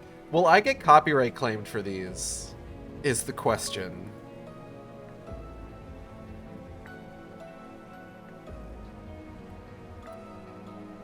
Ooh. I don't know.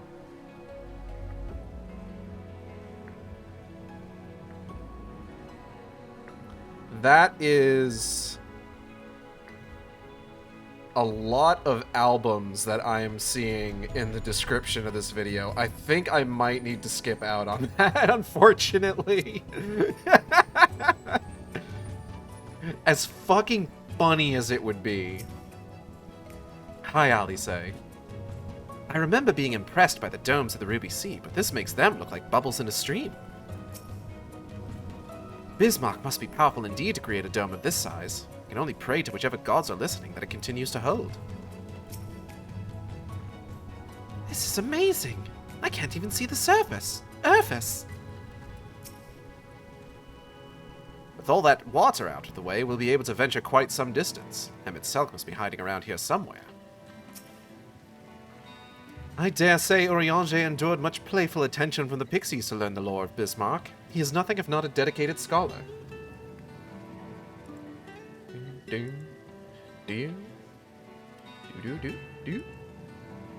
Oh. You have one more that I just want you to think about or listen to later.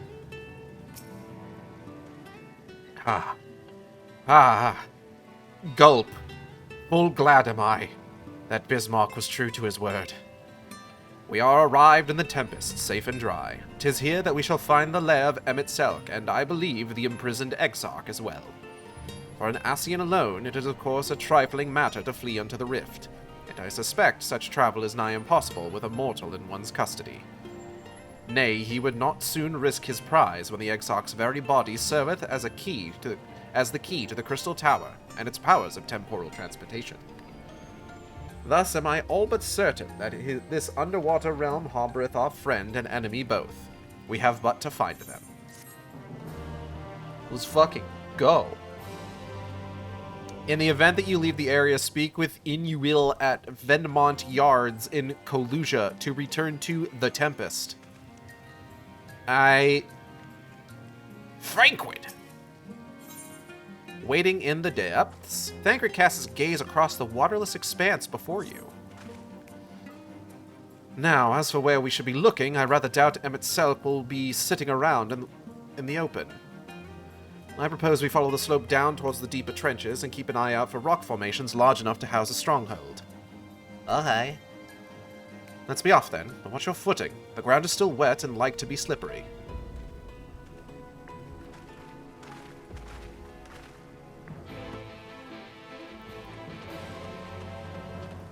Ba-da-ba-ba-da.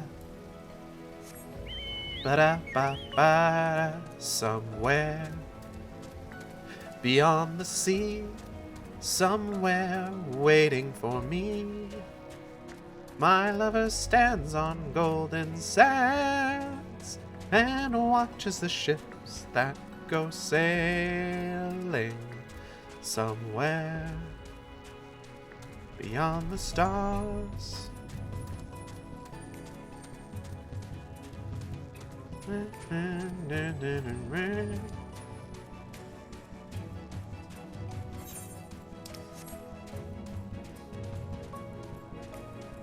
As cool of an area as this is, I think one of my... Just kind of hanging out.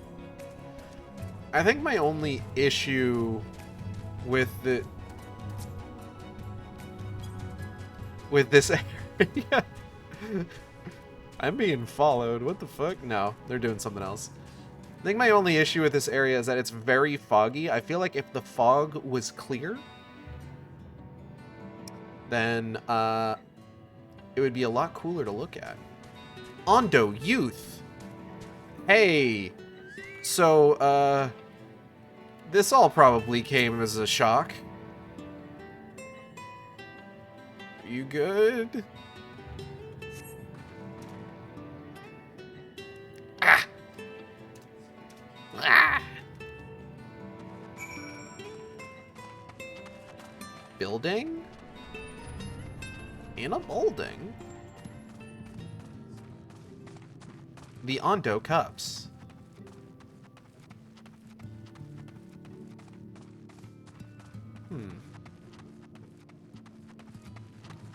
It's a really big aetherite.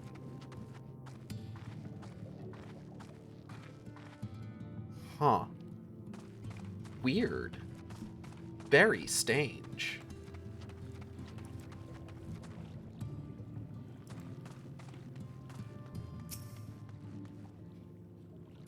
Hey guys. The friendly swines, they followed me. Why have you come?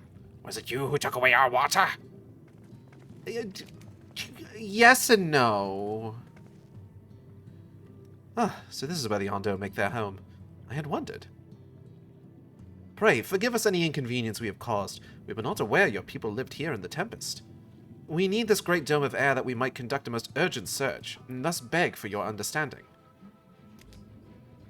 Chieftain, what are we to do?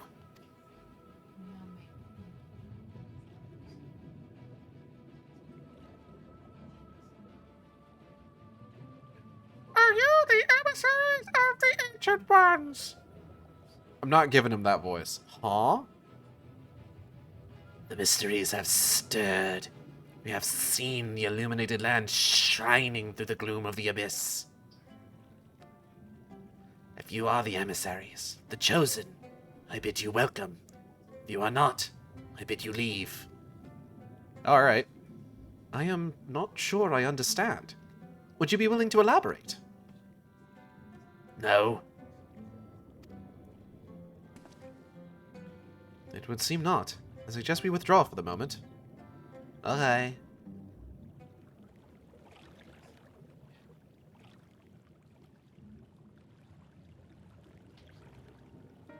So, what's the plan? Given your condition, I'm reluctant to suggest lingering here. That said, our presently meandering search would proceed far more swiftly if we could call upon the Ondo's local knowledge. Yes, I'd like to know more about this illuminated land the chieftain spoke of. Could it be Emetselk's stronghold, do you suppose? Perhaps he lit the lanterns upon his return? We cannot dismiss the possibility, but if these Ondo refuse to speak with us... Hygeld, do you remember my first scheme for entering Yulmore? How I had planned to ingratiate myself by offering lucrative trading opportunities with the Ondo? The individual I dealt with was reticent in manner and curious in custom, but we were able to reach an agreement nonetheless. I believe that with the right approach, we can build a similar relationship here. What kind of approach did you have in mind? That chieftain fellow didn't leave us many options. If we are to tread the swiftest course, then we must needs locate its beginning. 'Tis plain our all-too-dramatic arrival hath thrown this settlement into confusion. Were we to solve such problems as we have caused, and assure our host thereby that our purpose is not inimical to them, they may yet prove amenable to reason. I smell chores, but very well, if it can be done quickly. Well, what do you think? I've got nothing better to offer, but I do worry that what will happen with if the Ondo's tales end up leading us to a dead end. I cannot say for certain, but I sense this tribe has a deeper connection to the Asians than first meets the eye. It warrants further investigation, thus I cast my vote in favor of aiding the settlement for the time being. We will make allies of the Ondo. I'm great at making friends. Then it is settled. Ishtola, pray proceed with your investigations. The rest of us will see about fostering some goodwill. Okay.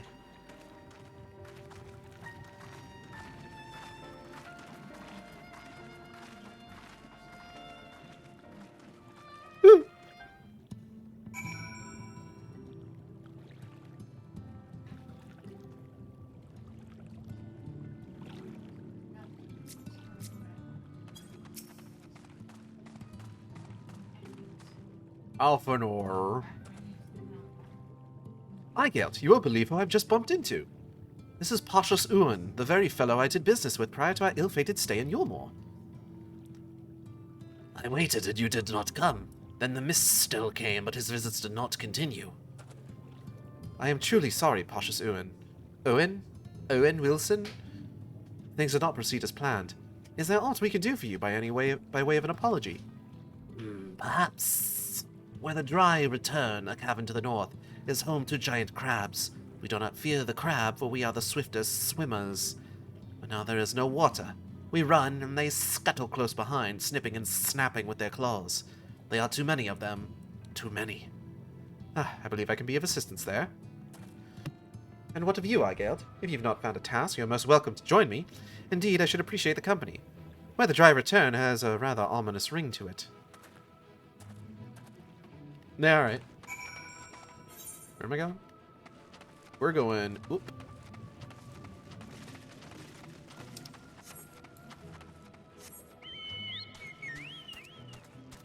Choker bow.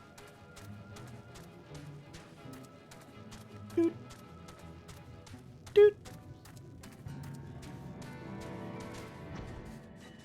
Tempest swallow? What is it swallowing?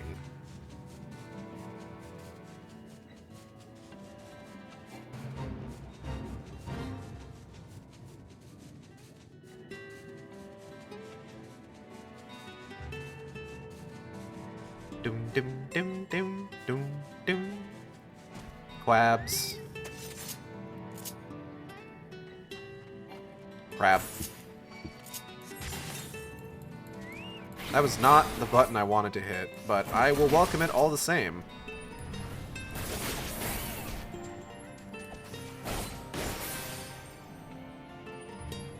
Oh! Hold on.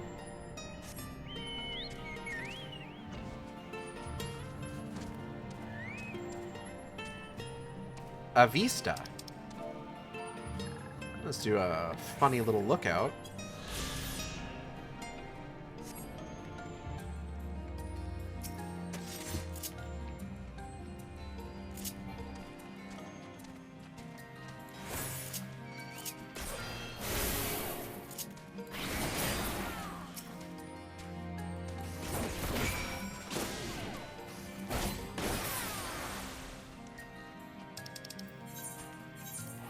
And we're just gonna teleport back. I don't got fucking time to walk. Are you kidding?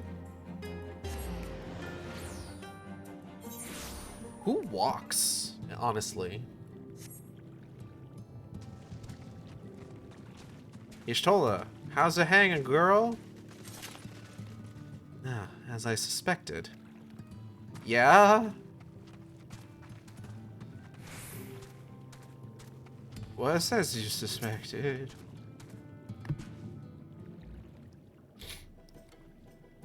You could crack their shells. You must be stronger than you look.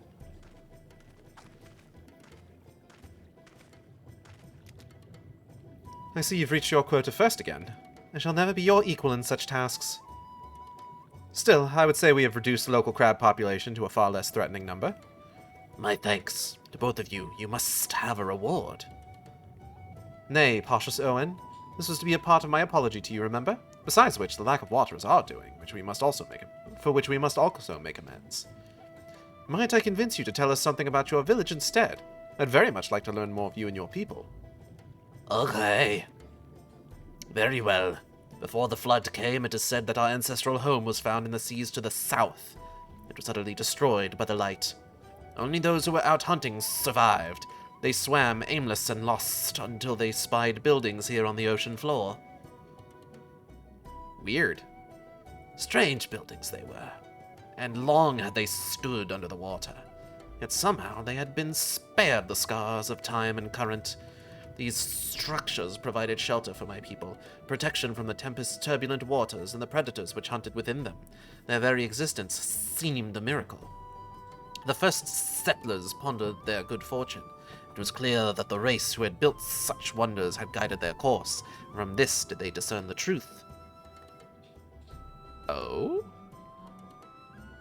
that the ancients had chosen us to serve as caretakers of their eternal sanctuary until such time as they returned.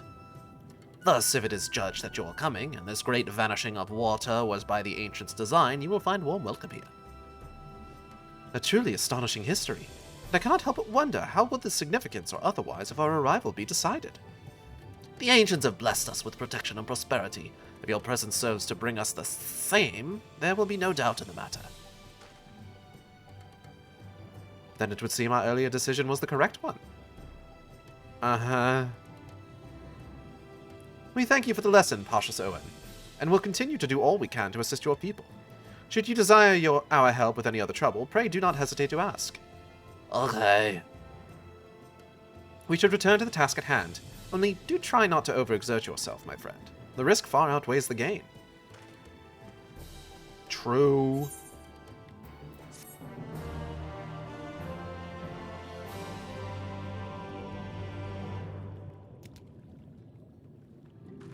Y'shtola, sweetie, honey, baby, how you doing? Hey, girl, hey. Ah, hi, Geld. Have you learned aught of note? Bunny, bunny, banani, banani, banoy, bunny, bunny. Fascinating, and precisely the sort of information I was hoping to hear. In fact, if you have a moment, I'd like to borrow your eyes to confirm a theory I've been working on. Come. What, right now? I mean, oh yeah, of course. Yeah, sure. Hazel. Let us away.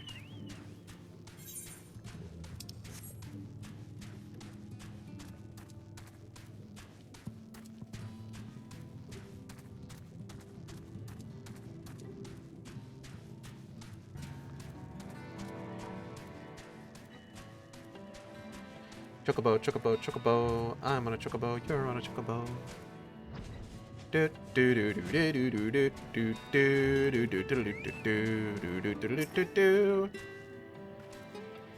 Now, there are two tasks I would have you perform. The first requires you to inspect the buildings which surround the Ondo settlement and note their most distinctive characteristics. For the second, I wish you to use this knife to take scrapings from one of the remnant walls.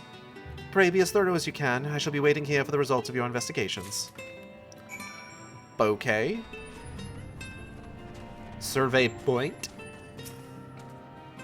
Inspect the structures of the Ondo cups for distinctive features. You may move the camera as well as zoom in and out. Target a building and examine it with R2 or X.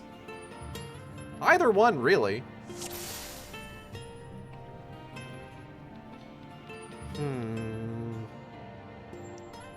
A distinctive window.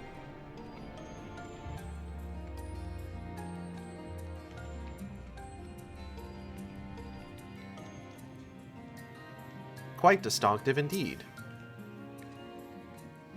The tall, slender towers feature many elaborate windows, the likes of which you have seen nowhere else. Interesting.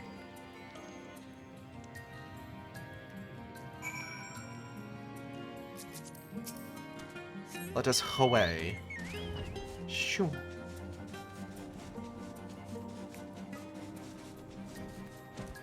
Remnant wall.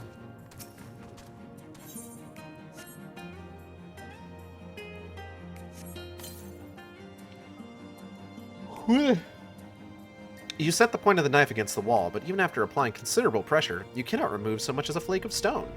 Fucked up.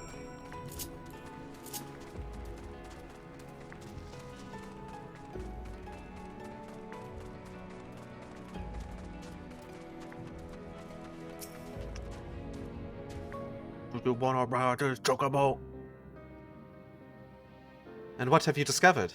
Oh, bunny, bunny, banani, banoy, bunny, bunny. Yes, I would agree that the windows are most distinctive. 'Twould seem the structures appear the same to both your sight and mine. And you say you could not so much as scratch the wall, even with all your might behind the blade.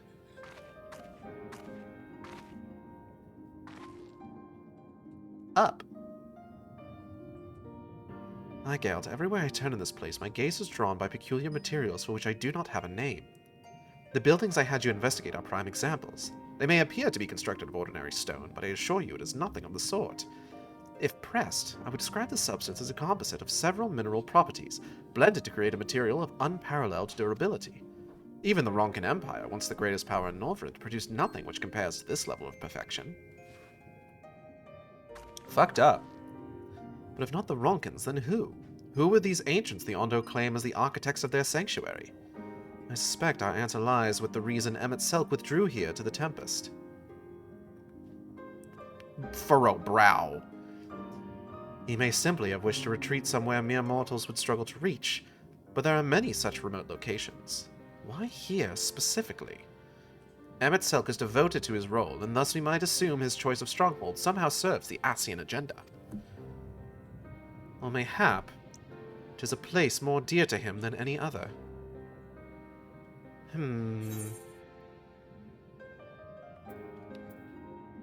Are you saying this was built by ancient Ascians?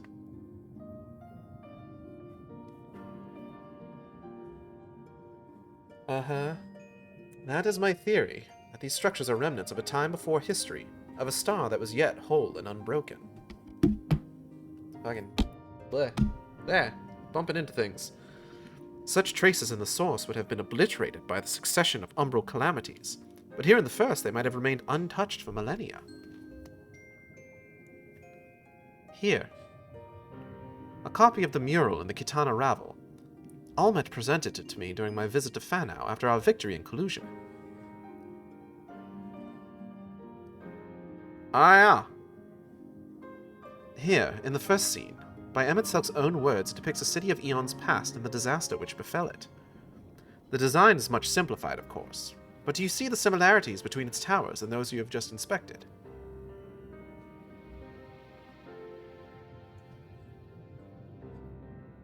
We are close to the truth, I feel.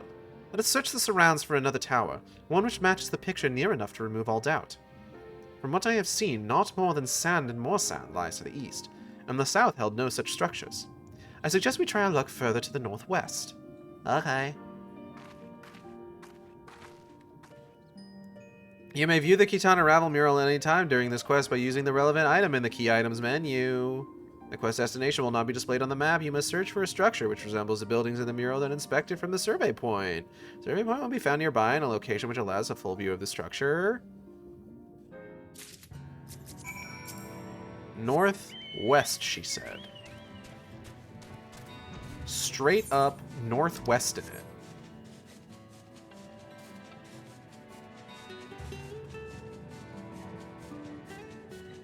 Who up northing they west?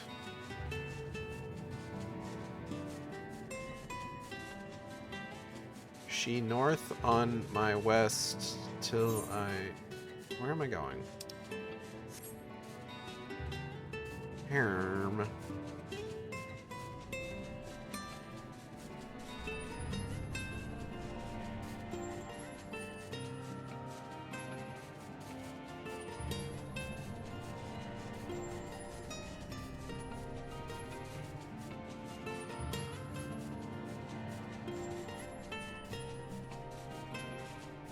Oh shit, hold up.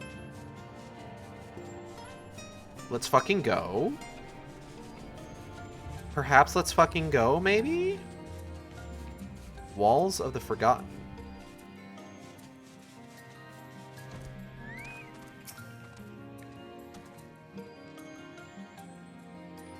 Bro, I am surveying. Herm. Yeah, it's about as close as I've gotten so far.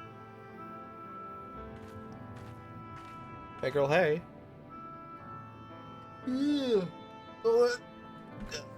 Okay. Well.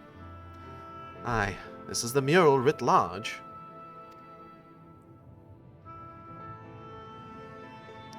Though I cannot guess at its purpose. It must have been an imposing sight. How much of the tower's height lies hidden beneath the ground, I wonder? Centuries of our history have settled upon such ruins. Countless layers of dust and sediment. An entire civilization, its existence forgotten by all except a handful of Ascians. And yet it did exist. They lived here, in this city.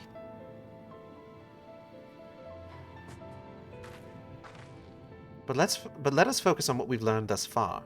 The Ondo chieftain spoke of mysteries stirring, of a land illuminated. Judging by his words, he believes this phenomenon related to the ancients' return. Thus can we surmise that what the Ondo saw shining in the abyss was, in all likelihood, yet another remnant of this age-old civilization. And who else would light the lanterns, as Reen put it, than Emmett Selk himself? It is almost certain he is there.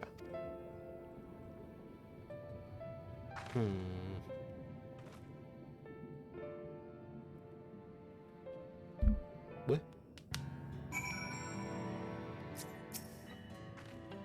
But if we are to find this stronghold in a timely manner, it seems gaining the Ondo's trust remains our swiftest path forward. I only hope our deeds are enough to win them over. Yashola seems eager to say your discoveries. Thank you for assisting me with my investigations. I shall seek out our companions and share what we have learned. Much as I would like to tell you to sit down and leave the rest to us, your condition demands that we make all reasonable haste. If you are not too weary, it may be useful to speak with Pashas Owen again, and ask if there is aught else he is willing to divulge. Yeah, alright. Hazel. Let us away.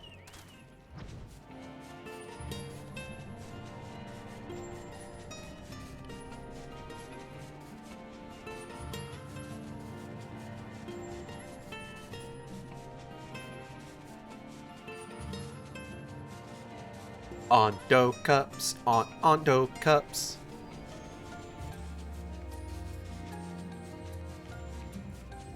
Yo, these cups? Ondo.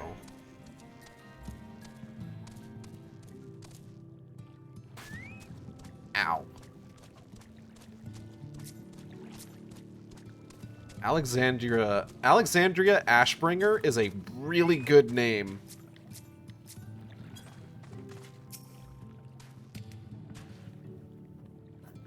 Young's friend, you and your companions have done much to repair the damage caused when the waters parted. Bunny bunny banunny banoy. Anything else you can do? Have you been to the walls of the Forgotten? I think I've just come from them. The remnants to the northwest, yes. You visited them unbidden. Could it be that your footsteps were guided by the ancients? Sure, man. I believe it may be so. Listen then, and I will tell you of our plans to bring light to the walls, that we might answer the shining call of the illuminated land. We have requested a finless craftsman to shape for us a sacred lamp. It is odd for a land dweller, choosing as he does to live in the ocean, but his skill is beyond question. It is concerning, however, that we have heard nothing of his progress. If you were to visit this artisan and return with our long-awaited light, then any doubt as to your purpose would be laid to rest. His name is Grenault. You will find his workshop in a metal structure to the south. Grenault, eh? Let us go visit this Grenault. Grenoldita.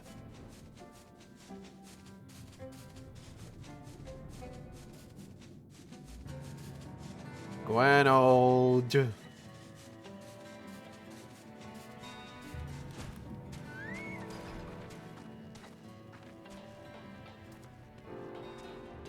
Fun little airlock.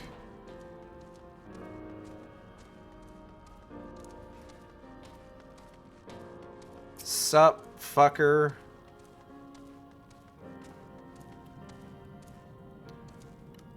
Oh, that's just great, that is. Me mind's playing tricks on me now. Look, Grenault, someone's come to visit ye at the bottom of the bleeding ocean. Or might be as you're a ghost, eh? Go on, foul shade, feast yourself on me rotten soul. Got no use for it. Craftsman who can't craft is more pointless than a sea slug doing it with a Doman hammer. And that's an insult to bloody sea slugs.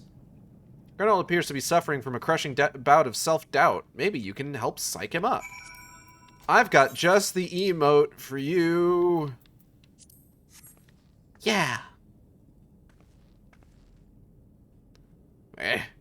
You wouldn't be trying to raise me spirits now, would ye, spirit? Not what you'd expect from a servant of the netherworld. Bro, I'm like a real-ass person.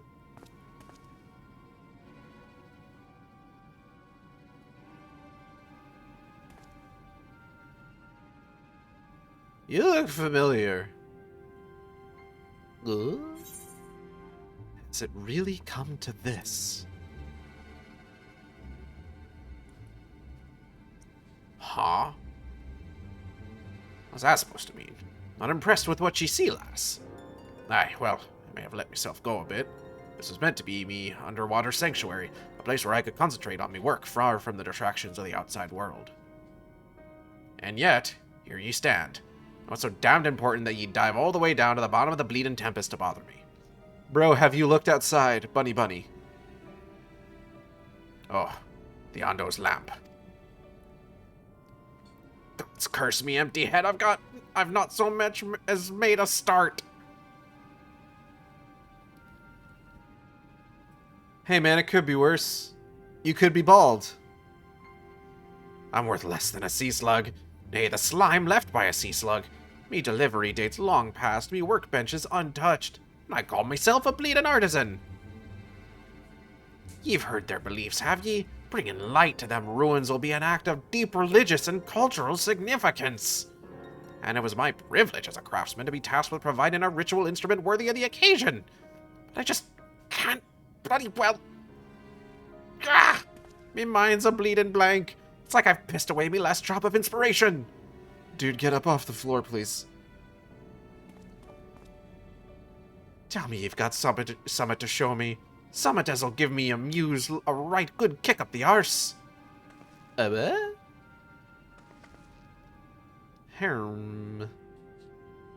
The Ondo want to honor the coming of these ancients, so their answering light's got to blaze with the right kind of brightness.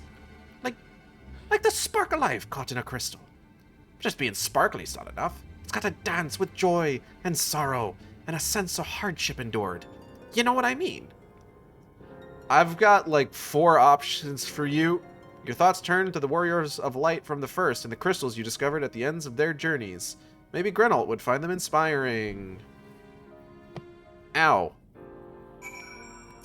My fucking elbow slipped off my desk and it hurt. I've let the Ondo down, aye. More than that, I've let myself down. Might as well go back to mending kettles. Show Grenalt a crystal which once belonged to one of Ardbert's companions? Yeah, sure. Hey, check this shit out. But what's that you've got there?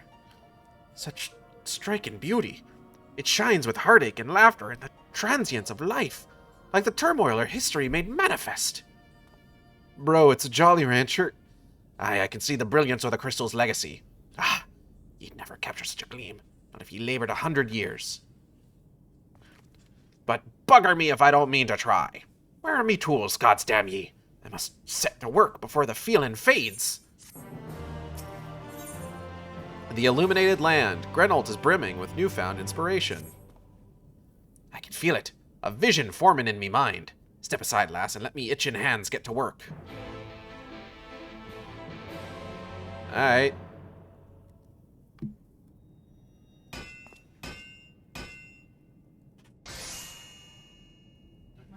And that's it. 3 hammer strikes.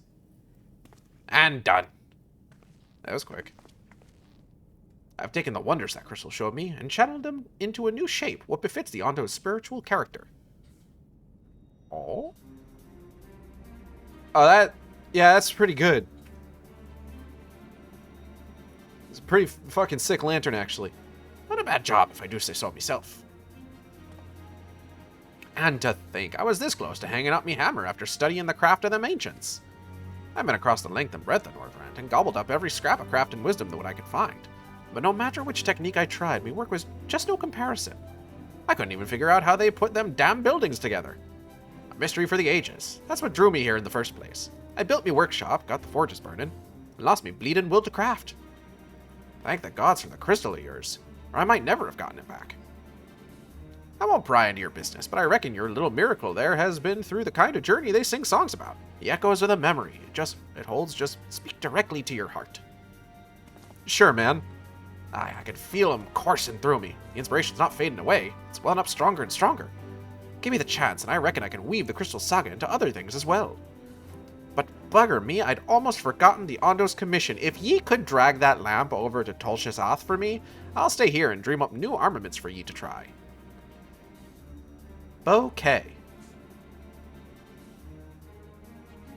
You now have access to Grenald's Forge. Equipment rewards will become available for collection based on the role quest you have completed.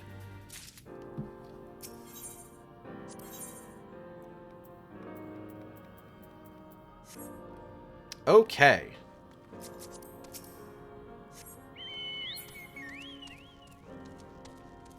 With that in mind, actually, since we're kind of nearing the end of Shadowbringers, and now... So, okay. Shadowbringers, Endwalker, and Dawntrail all have this thing where for the last leg of the journey, the game gives you what is essentially the artifact gear for whatever class you're playing as, right? So, just to kind of do this properly, we're going to pop back over to the Crystarium real quick. And we're going to get all dolled up in our level 80 gear.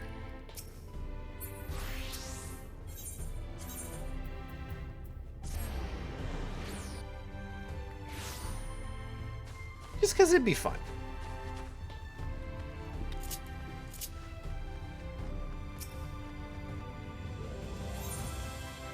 I would like to retire to my room. I think that'd be fun. Okay, let's see. Where's a goddamn Guamo Dueso? You're kidding me, actually? Can I... Okay, hold on. Maybe I can just,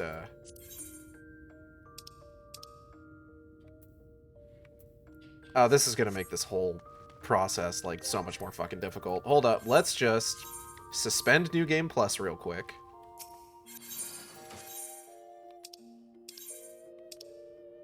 Let's see.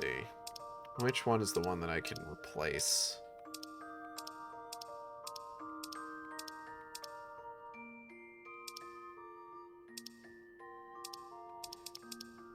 This one.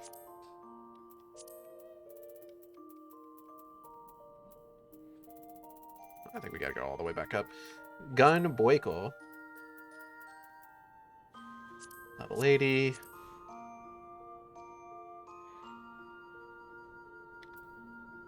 Level 80.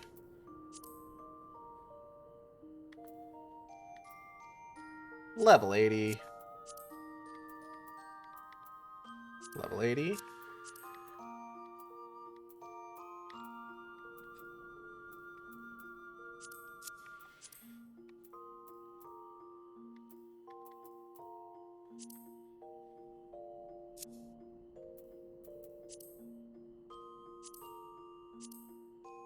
Okay.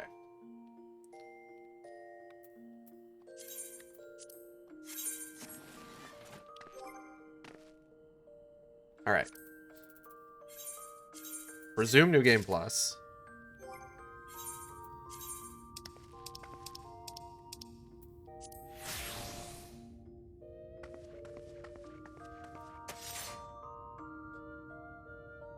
Actually, you know what? Never mind. I don't like how it looks. Maybe you want to... I don't like the level 80 Gunbreaker stuff. I forgot.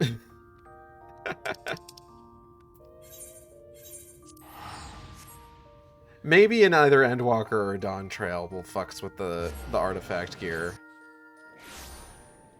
But, no, we'll just stick with what we're wearing now.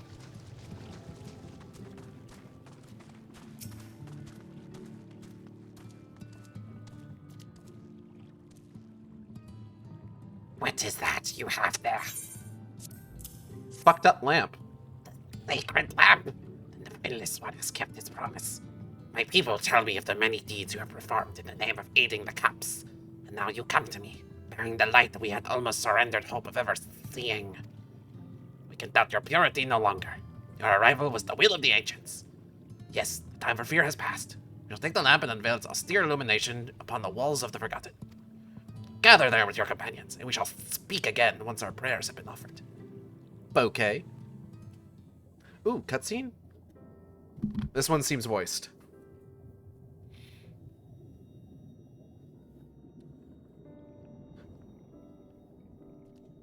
O stewards of the Ondo, we offer up our light in answer. It's not quite the voice I gave him, but, you know, it's fine. That crystal you showed the artisan. Oh yeah, what's up? Was it Did it belong to one of my friends? Yes? Missed that part, did you?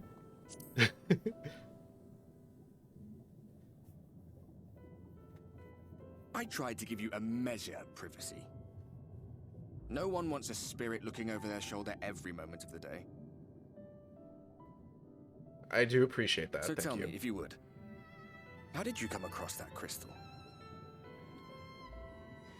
It's a funny story, actually. Bunny, bunny, bunny, bunny, bunny, bunny, bunny. Bunny, bunny, bunny, bunny, bunny, bunny, bunny. Right then.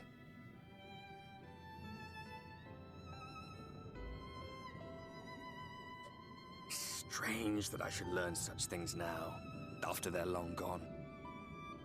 They were fine friends, every one of them. I didn't expect death to teach me so much. About them, about Seto, about you, about the hope that hides at the heart of this world. I've never been one for idle chit-chat, but if by some miracle I could see them all again, I doubt I would ever stop talking. I'm grateful I got to bend your ear at least. I have a lot of ear to bend. And just for that, I reckon I'll stick with you. To the very end. I appreciate that, Oddboy. Smile.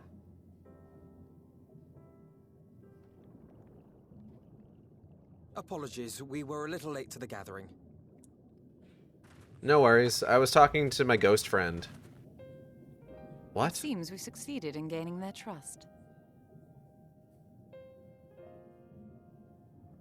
The delay wasn't exactly welcome, but at least our many hands made light work. And they seemed especially impressed with your contribution. Our hero indeed.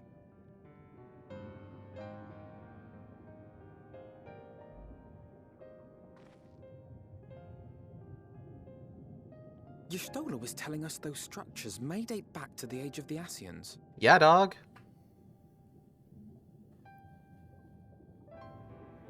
An Ascian homeland. Despite his many protestations, I never quite believed Emmett Selk was telling the truth. Nor I. But there is no denying the evidence before our eyes. Clearly this was once a great city. A home they would see restored, no matter how many tens of thousands of years it takes. It's a hollow dream when you think about it. Even if they manage to rejoin all the worlds, they'll never bring back the ones who were lost. But would I have done any different?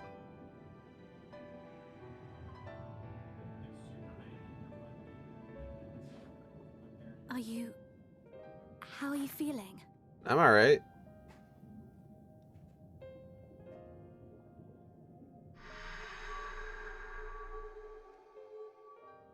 Okay, I could be doing better.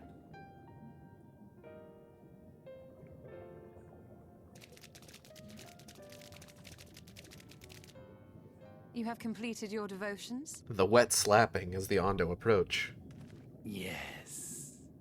To the honored ancients have we offered up our prayers and our gratitude. You too have our thanks. Might we trouble thee then to tell us more of the illuminated land of which thou didst lately speak?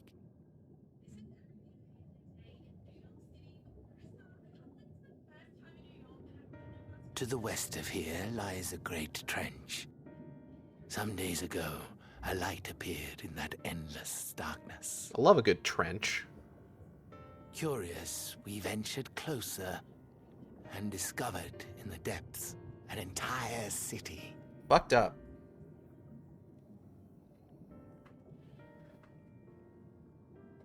The buildings we spied were akin to our own everlasting abodes. Impossibly so. Is he just further in the foreground, or are all the dudes We around him really understood tiny? at once the ancients had risen. There could be no doubt. Taken with terror, Oh, they're we just tiny. retreated to the cups, and I decreed that none should enter the trench until such time as we received a sign. All of the Ondo are just cheeks out constantly. Hell yeah, Might brother. it still be possible to reach this city of the ancients? With no water to drown you, a finless one could now travel there. Yes. I am convinced you are the sign for which we have been waiting. My people will show you the way.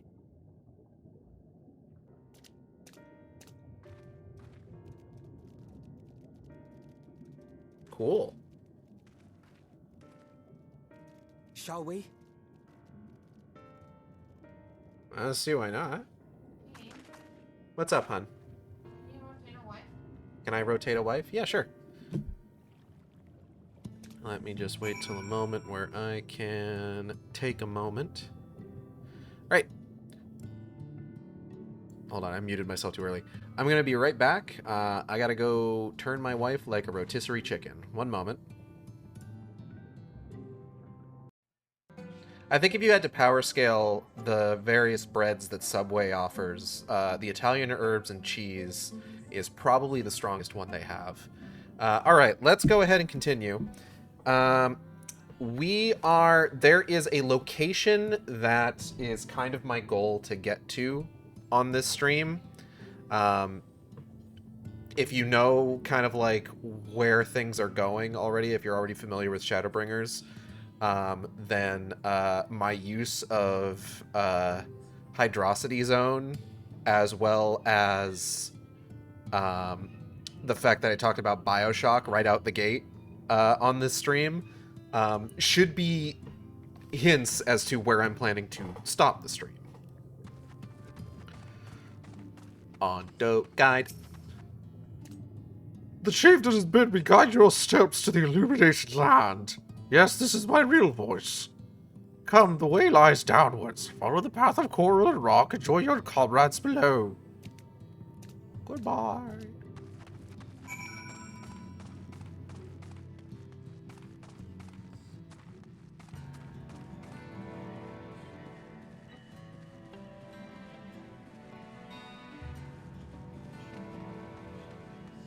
Music here is so nice.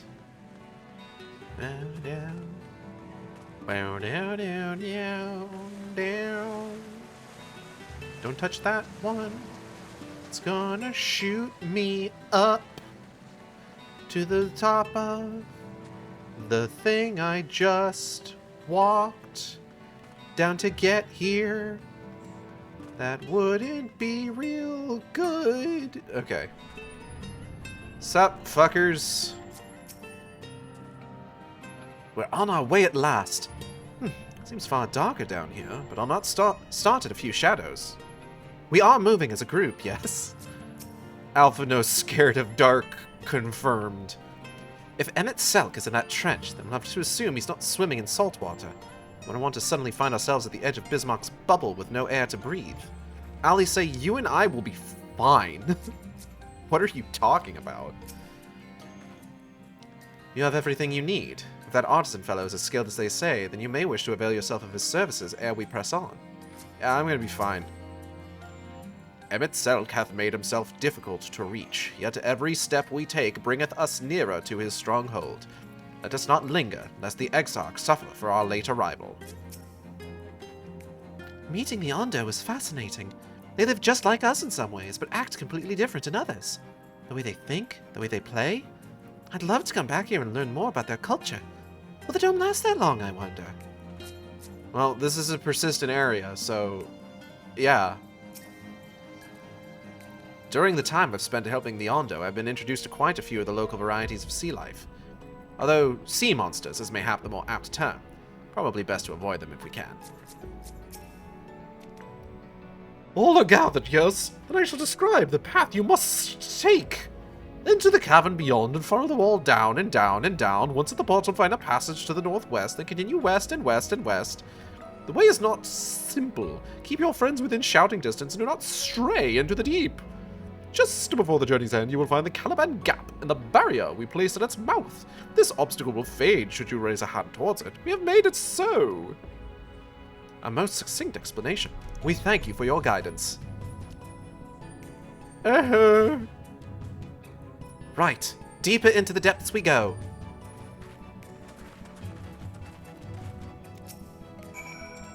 Once in the cavern beyond, you must follow the wall all the way down. At the bottom, you will find a passage to the northwest. Follow it far, far to the west. Okay. Motherfucking not, please.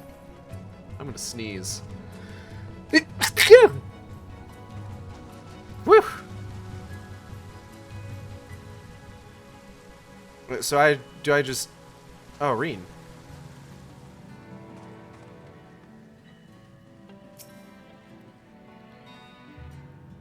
The rocks and coral bunch up by the cavern wall like a staircase of sorts, but be careful. You wouldn't want to slip from up here. True.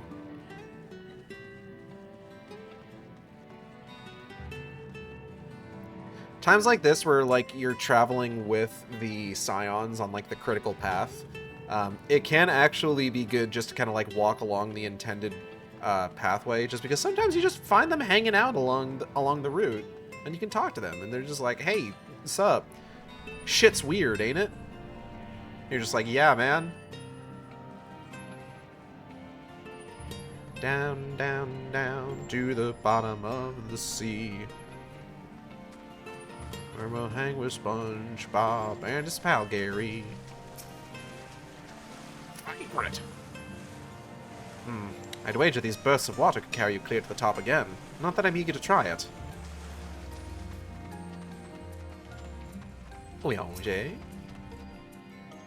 Our guide bade us travel to the cavern floor, and thence to the west. Yet 'twould seem these twisting tunnels defy such simple instruction. Rather than rely on direction alone, I suggest we scout with care, and relay the path ahead to those who come behind. Goodbye.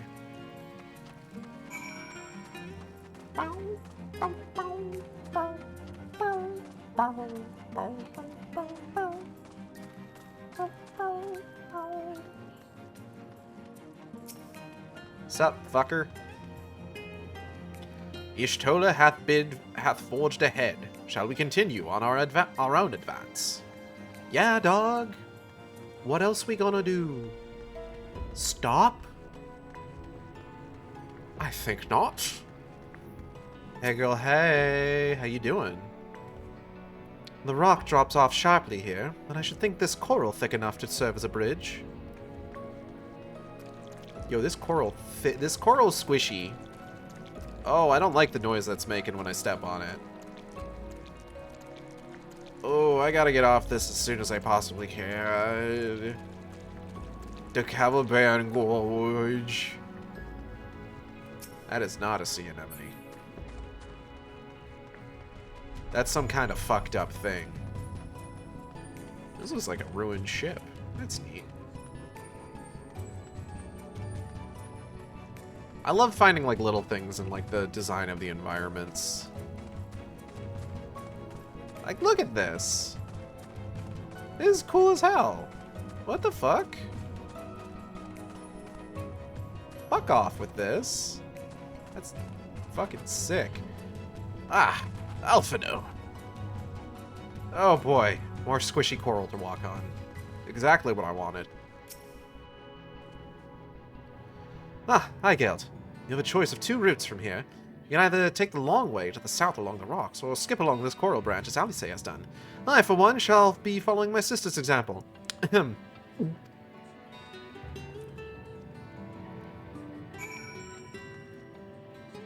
And thus did Alphino fall and die. No, that didn't happen. Oh. Oh, I don't like the noise it makes. Oh, running faster is making it worse.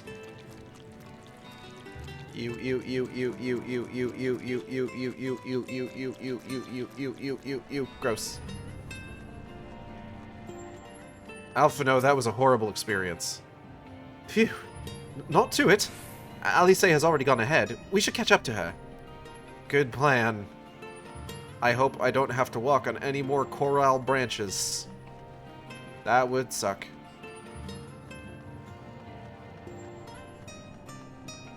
How we say?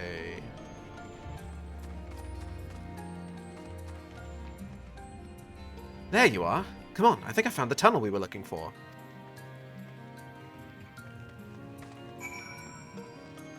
Doop.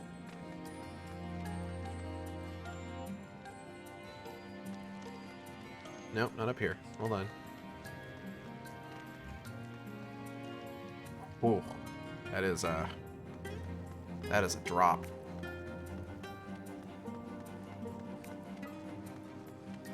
Not that I could ever actually fall down there. This is an invisible wall, but, like, ooh.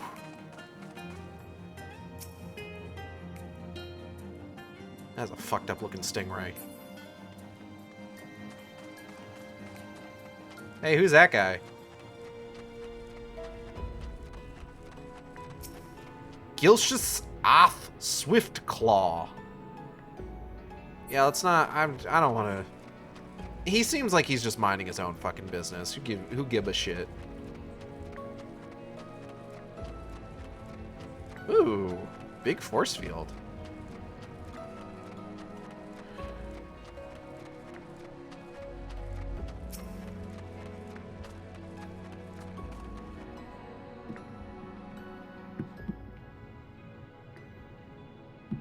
Here, this must be this must be the barrier the Ondo spoke of. Well, that was rather more arduous than expected. I feel a sudden rush of gratitude for the smooth roads our ancestors cut through the wilderness. 'Twas a treacherous path indeed. Now I believe one of us needs but raise a hand to banish the next obstacle. Eigeld, I elect you to do the honors. Oh, hey.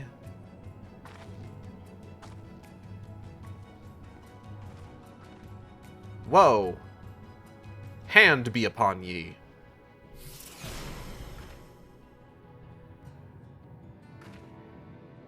That was so good. Gone, just like that. I suppose we should head in.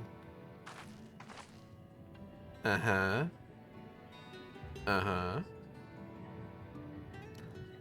Like as not, this tunnel will be just as perilous as the road we walked to get here. Let's all stay aware of our surroundings, shall we? Uh-huh.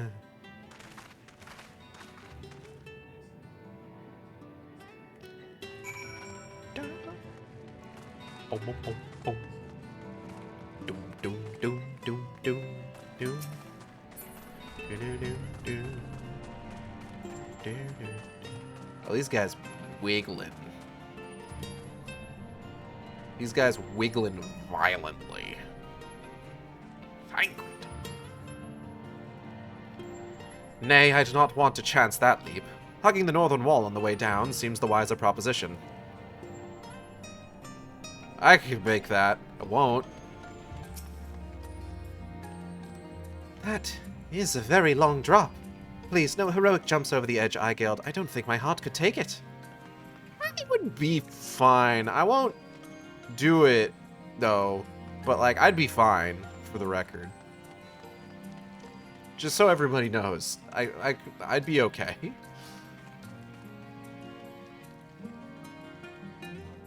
Are these bones glowing? Where thy footfalls, my friend. Our road taketh us ever onwards unto ever deeper darkness. Dark, darker, yet darker. You know, like Undertale.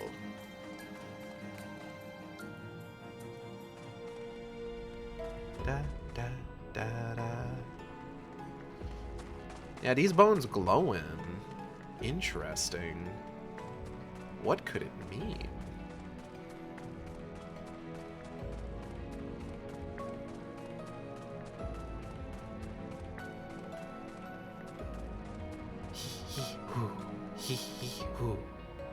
Oh. I didn't expect a proximity cutscene.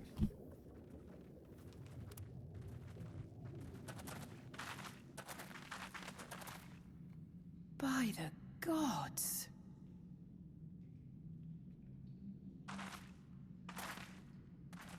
Oh shit, yeah. There it is.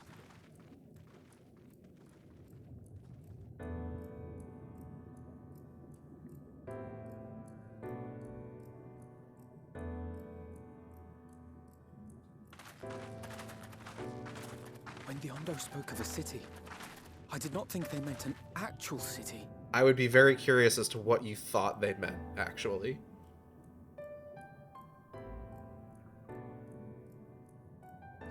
Then we are seeing the same view.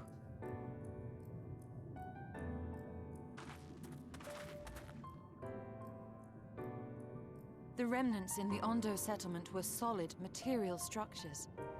But these...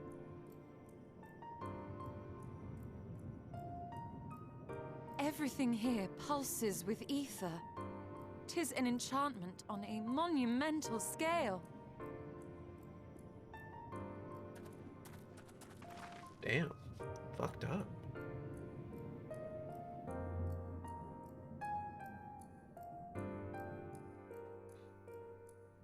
What do you think apartment rental costs in a place like Amarat?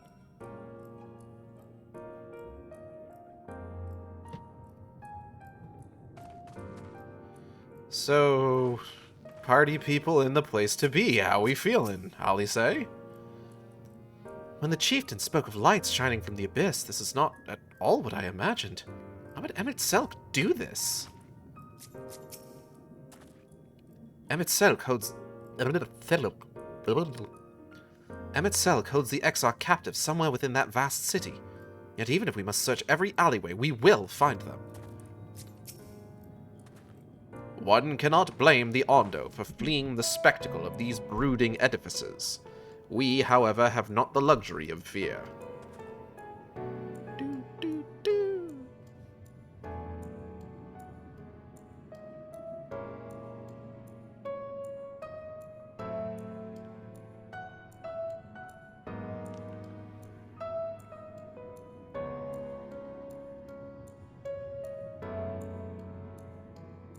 Hold on, I'm just pulling some...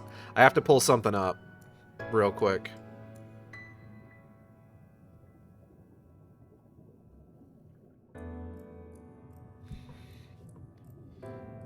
Okay. Reen? You'd think all those tall, dark buildings would be frightening, but for some reason they just make me feel sad. Thancred! It's big, I'll grant you, but cluttered city streets are far more conducive to infiltration than wide open spaces. This will work to our advantage, trust me.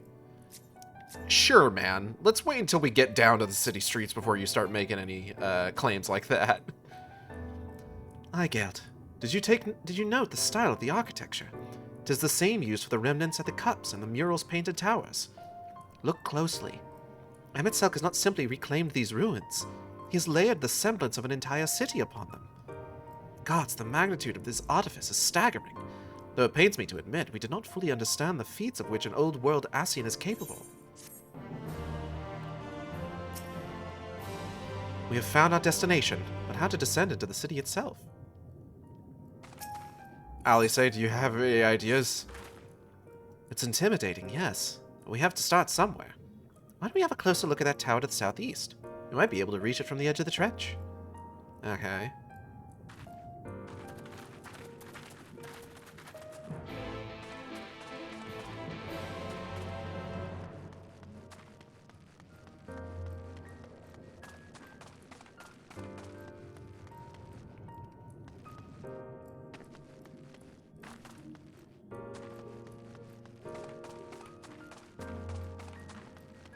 Oh, that tower is a lot farther away and a lot fucking larger than anticipated.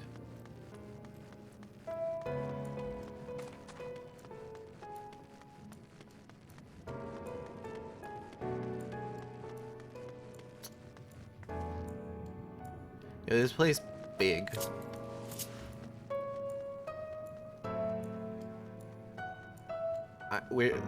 Guys, I think we have a problem. We're just little.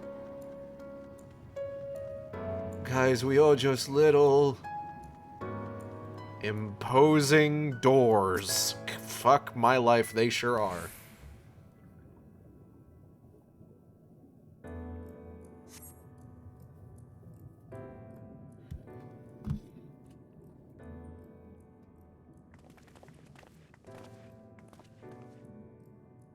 Look at the size of those doors. Now I know how pixies must feel. Wow, cool door. Hello, Kale. Welcome. Igeld Sjork recognized. Welcome to the city of Amarot. Will you be riding the lift? What? Did the building just welcome you? Is there an Arby's in here? No, but they do have a Carl's Jr. Mayhap it is not so passing strange. Did Emmett Selk not invite Igeld to visit his abode? True. 'Tis plain thy coming was expected. And where will this lift be taking us? The lift services every level of Akara Heights, but is presently configured to convey passengers directly to the ground floor. Well, there you have it. In the absence of some few hundred yalms of rope, we have little choice but to accept the offer. I can't shitpost too much because this whole reveal has a lot of significance to me. With emphasis on the we, I'm not about to let you walk into that place alone. Smile. I wish to ride the lift. Bunny wished to ride the lift. As you wish. The lift will arrive shortly.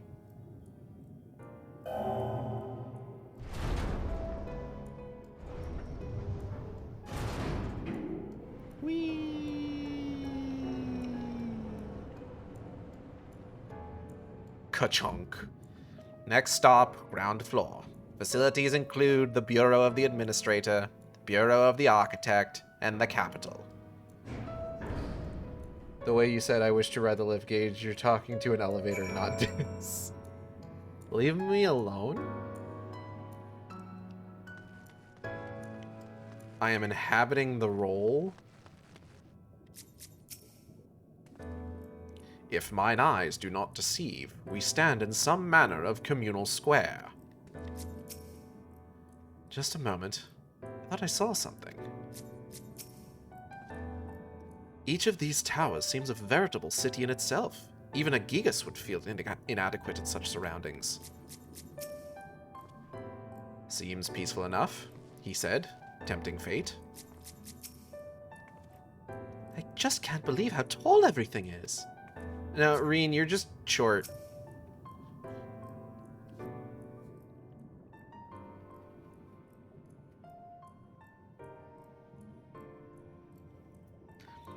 It's only at this distance that you start to realize just how big the buildings truly are.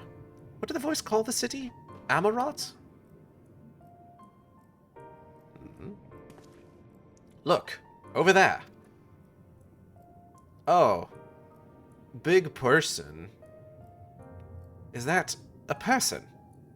Ah, no, my mistake. That's a giant. Doesn't seem to have noticed us yet. I believe the scientific name for it is a weenwoon. Giant or no, a resident of this place may have much and more to tell us. I say we make the first move.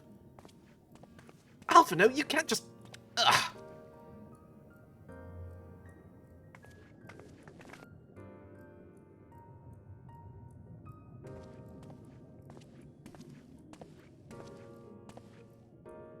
Pray excuse my boldness, but might I ask you a few questions?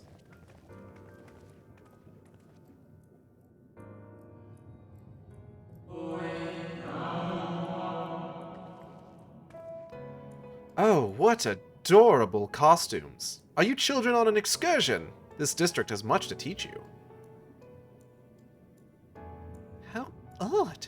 It sounded like no language I've ever heard, and yet I understood every word. Just as he understood us. Uh-huh. Ahem. And which district is this exactly? You must be lost, poor things. You stand in the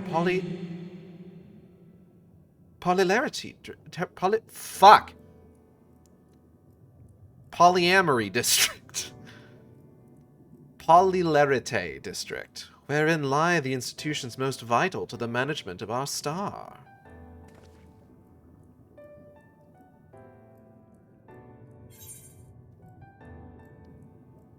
Can you tell us where to find Emmett Selk?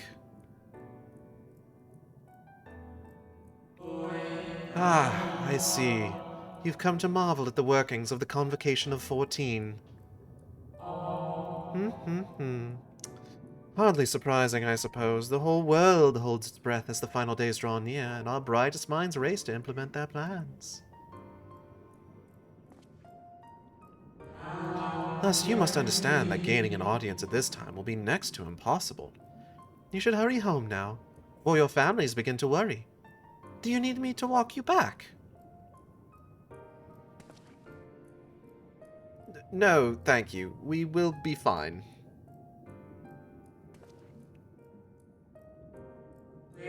Very well. Take care, little ones.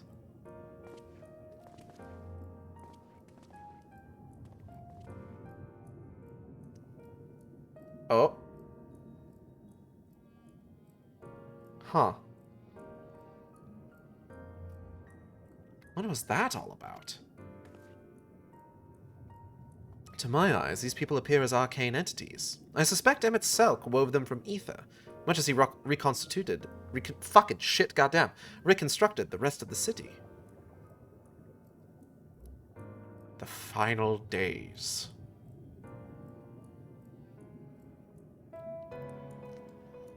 Do I have permission to air my anecdotal bullshit, or would you rather not read a lot of text in Twitch chat? Nah, go for it. Such words well befit the oblivion described to us by our Asian foe. A catastrophe of unprecedented scale, which did set in motion the summoning of Zodiac, and thence Heidelin herself. But that happened centuries and centuries ago, didn't it? That man spoke as if they were rushing to avert a disaster here and now. Oh!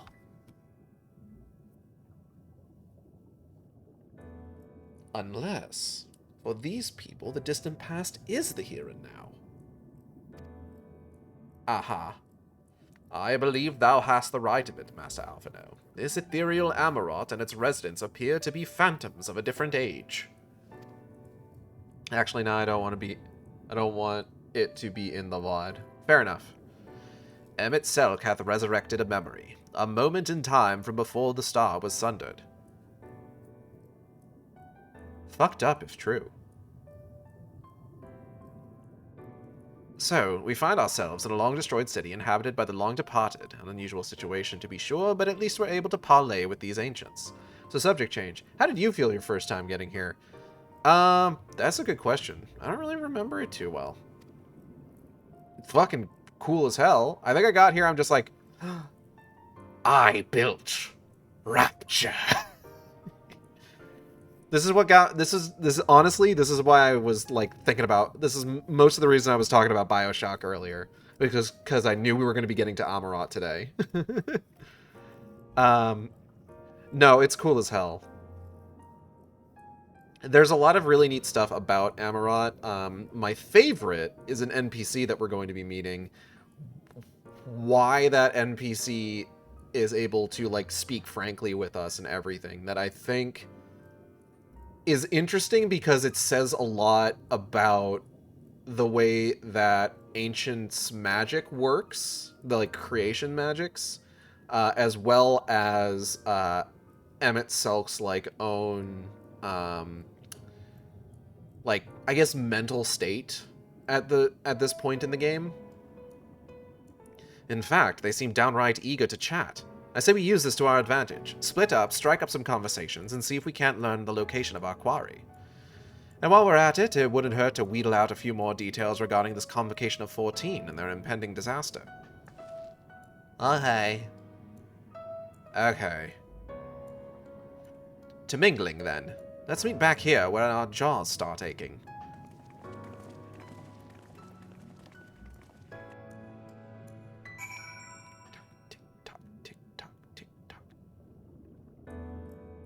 The ticking in the soundtrack in this area, also very good.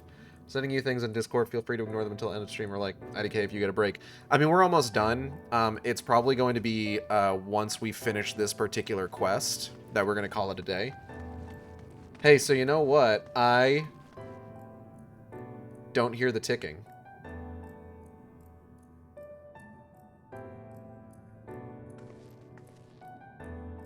Unless the volume of the game is turned way up.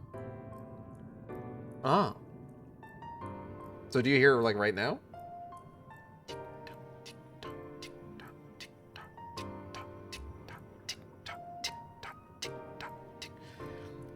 I didn't know this area had ticking in the back until 5.3's boss.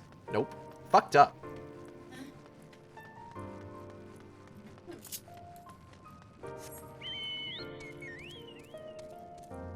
But it's cool, considering that, like, this is Amarat before shit got fucked.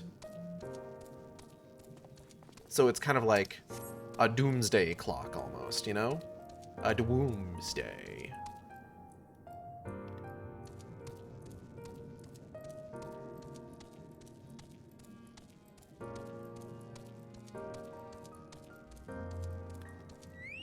Oh, wow, their widow babies were still taller than us. Yeah, when I first got here, I thought it was just the sad piano. It's really cool in hindsight. Yeah, absolutely. Anxious Amaratine. Good gracious, child, where is your family? You should not be alone at a time like this. Run along home, quickly now. Have you not heard? Though yet confined to the lands across the sea, a terrible phenomenon afflicts our star. They are calling it the final days. It is said it starts suddenly. A cacophonous keening from beneath the earth. The sound distorts all living things within earshot and wrests from us control of our creation magics. Yeah? Once that happens, all is lost. Fear, pain, despair, every dread impulse is siphoned from our minds and given substance. Yeah? An eternal fall of fiery rain and incessant spawning of nightmarish beasts. Yeah? None can point to the source of the phenomenon. You don't say. Tis as if the star itself has fallen ill, as if a force inimicable to life now festers and spreads. It's only a matter of time till Amarat too resounds to that discordant squall. You should stay with your loved ones, child. Stay with them. Goodbye.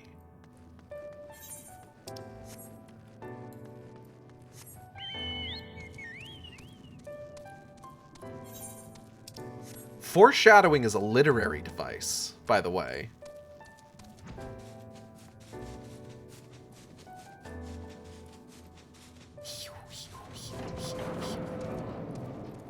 Optimistic Amaratine.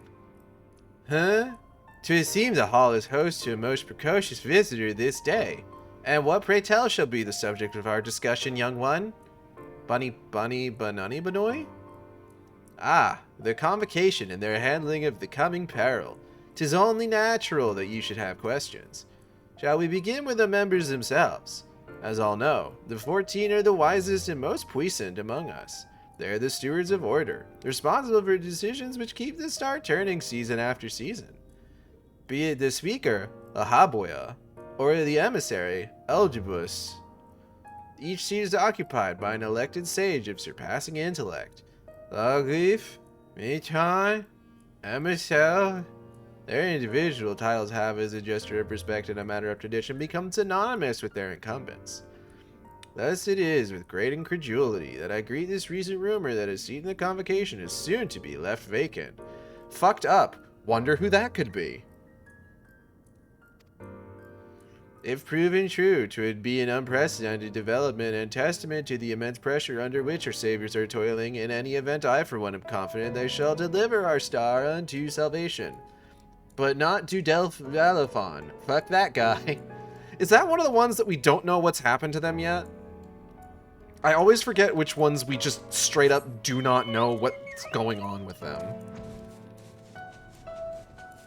Though, given the way that 7.3 ended, possibility we might get some answers. Dudalaphon and Pastero. Right, because like some of them have to do with Eden, some of them have to do with oh god, what is it? The fucking Isle of Baldesion. What's it called now?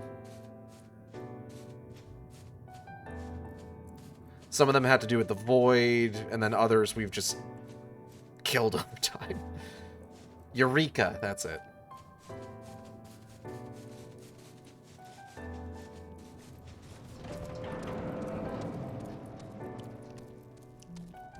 Pragmatic Amaratine.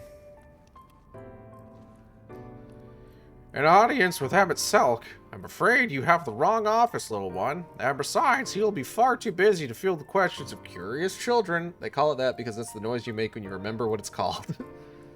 Surely you have been told of the looming catastrophe. Every resource available in the convocation must be spent upon ensuring our world survives. They have yet to make an official announcement, but it is said the 14 are moving forward with a plan of scarce, creditable proportions. One which promises to grant will to the very star itself. They will invoke our mightiest spells of creation to birth an entity of all-encompassing magnificence, and then they will rewrite the laws of existence. 'Tis a huge undertaking, and it must be completed ere the corruption spreads this far. I dare say to you again, do not hold out hope for an audience. Goodbye. No, it's cool. He actually asked me to come here. So, like, he's expecting me. Me and Emmett Selk, we're pretty tight. He hates me. And I'm not a fan of him. Alright. So while we're on our way to speak with Alphino to finish out this quest, I do want to take this opportunity to thank everybody for coming by the stream. I hope you all had a good time. I know I did. If you enjoyed the stream, you can subscribe here on Twitch. We have special emotes for subscribers. You can also follow me on Blue Sky and Tumblr at AcidXShark, that's AcidXShark, where I post all the streams as they happen. Or you can follow me on YouTube at AcidXShark, where I post all the streams after they happen. So, like, we're kismeses with Emmett Selk. He loves it. Art for the stream. Chat blocker was done by Isaac, who you can find on Blue Sky at Knucklebone, Knucklebone. VTuber was done by Teva, you can find on Blue Sky at Teva Meow, that's Tevameow, with rigging by V747, who you can find on Patreon. Upcoming streams. What do we got going on? If I can get El Paso Elsewhere working again, then we will play El Paso Elsewhere on Tuesday.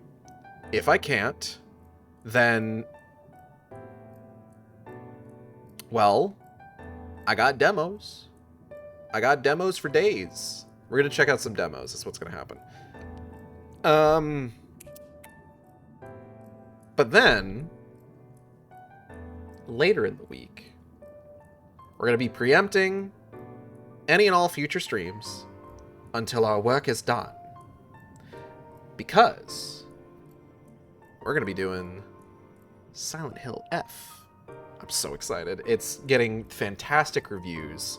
It got one really good review with that person that broke embargo, but all of the other reviews that have come out since the actual embargo was lifted have been phenomenal. I cannot possibly express how excited I am. But yeah, I'm going to go ahead and get this finished up here while I am looking up somebody for us to raid. Well, that was an experience. I was never very fond of being treated like a child, but it did make asking questions less suspicious. Eigelt, if I was not certain before, then I am now. The people of this city believe they face the end of the world. Doesn't seem like I know anybody streaming right now, unfortunately. Penny is sleeping. I cannot imagine what purpose compelled Emmett Selk to recreate this ancient Amarot. And yet, I fancy I hear his words to us echoing throughout this ocean trench. He would have his story known. Da, da, da, da, da, da. So we are just going to go ahead and call it here. And I will see you next time on the Shark Stream. Same Shark time, same Shark channel. Take care, everybody.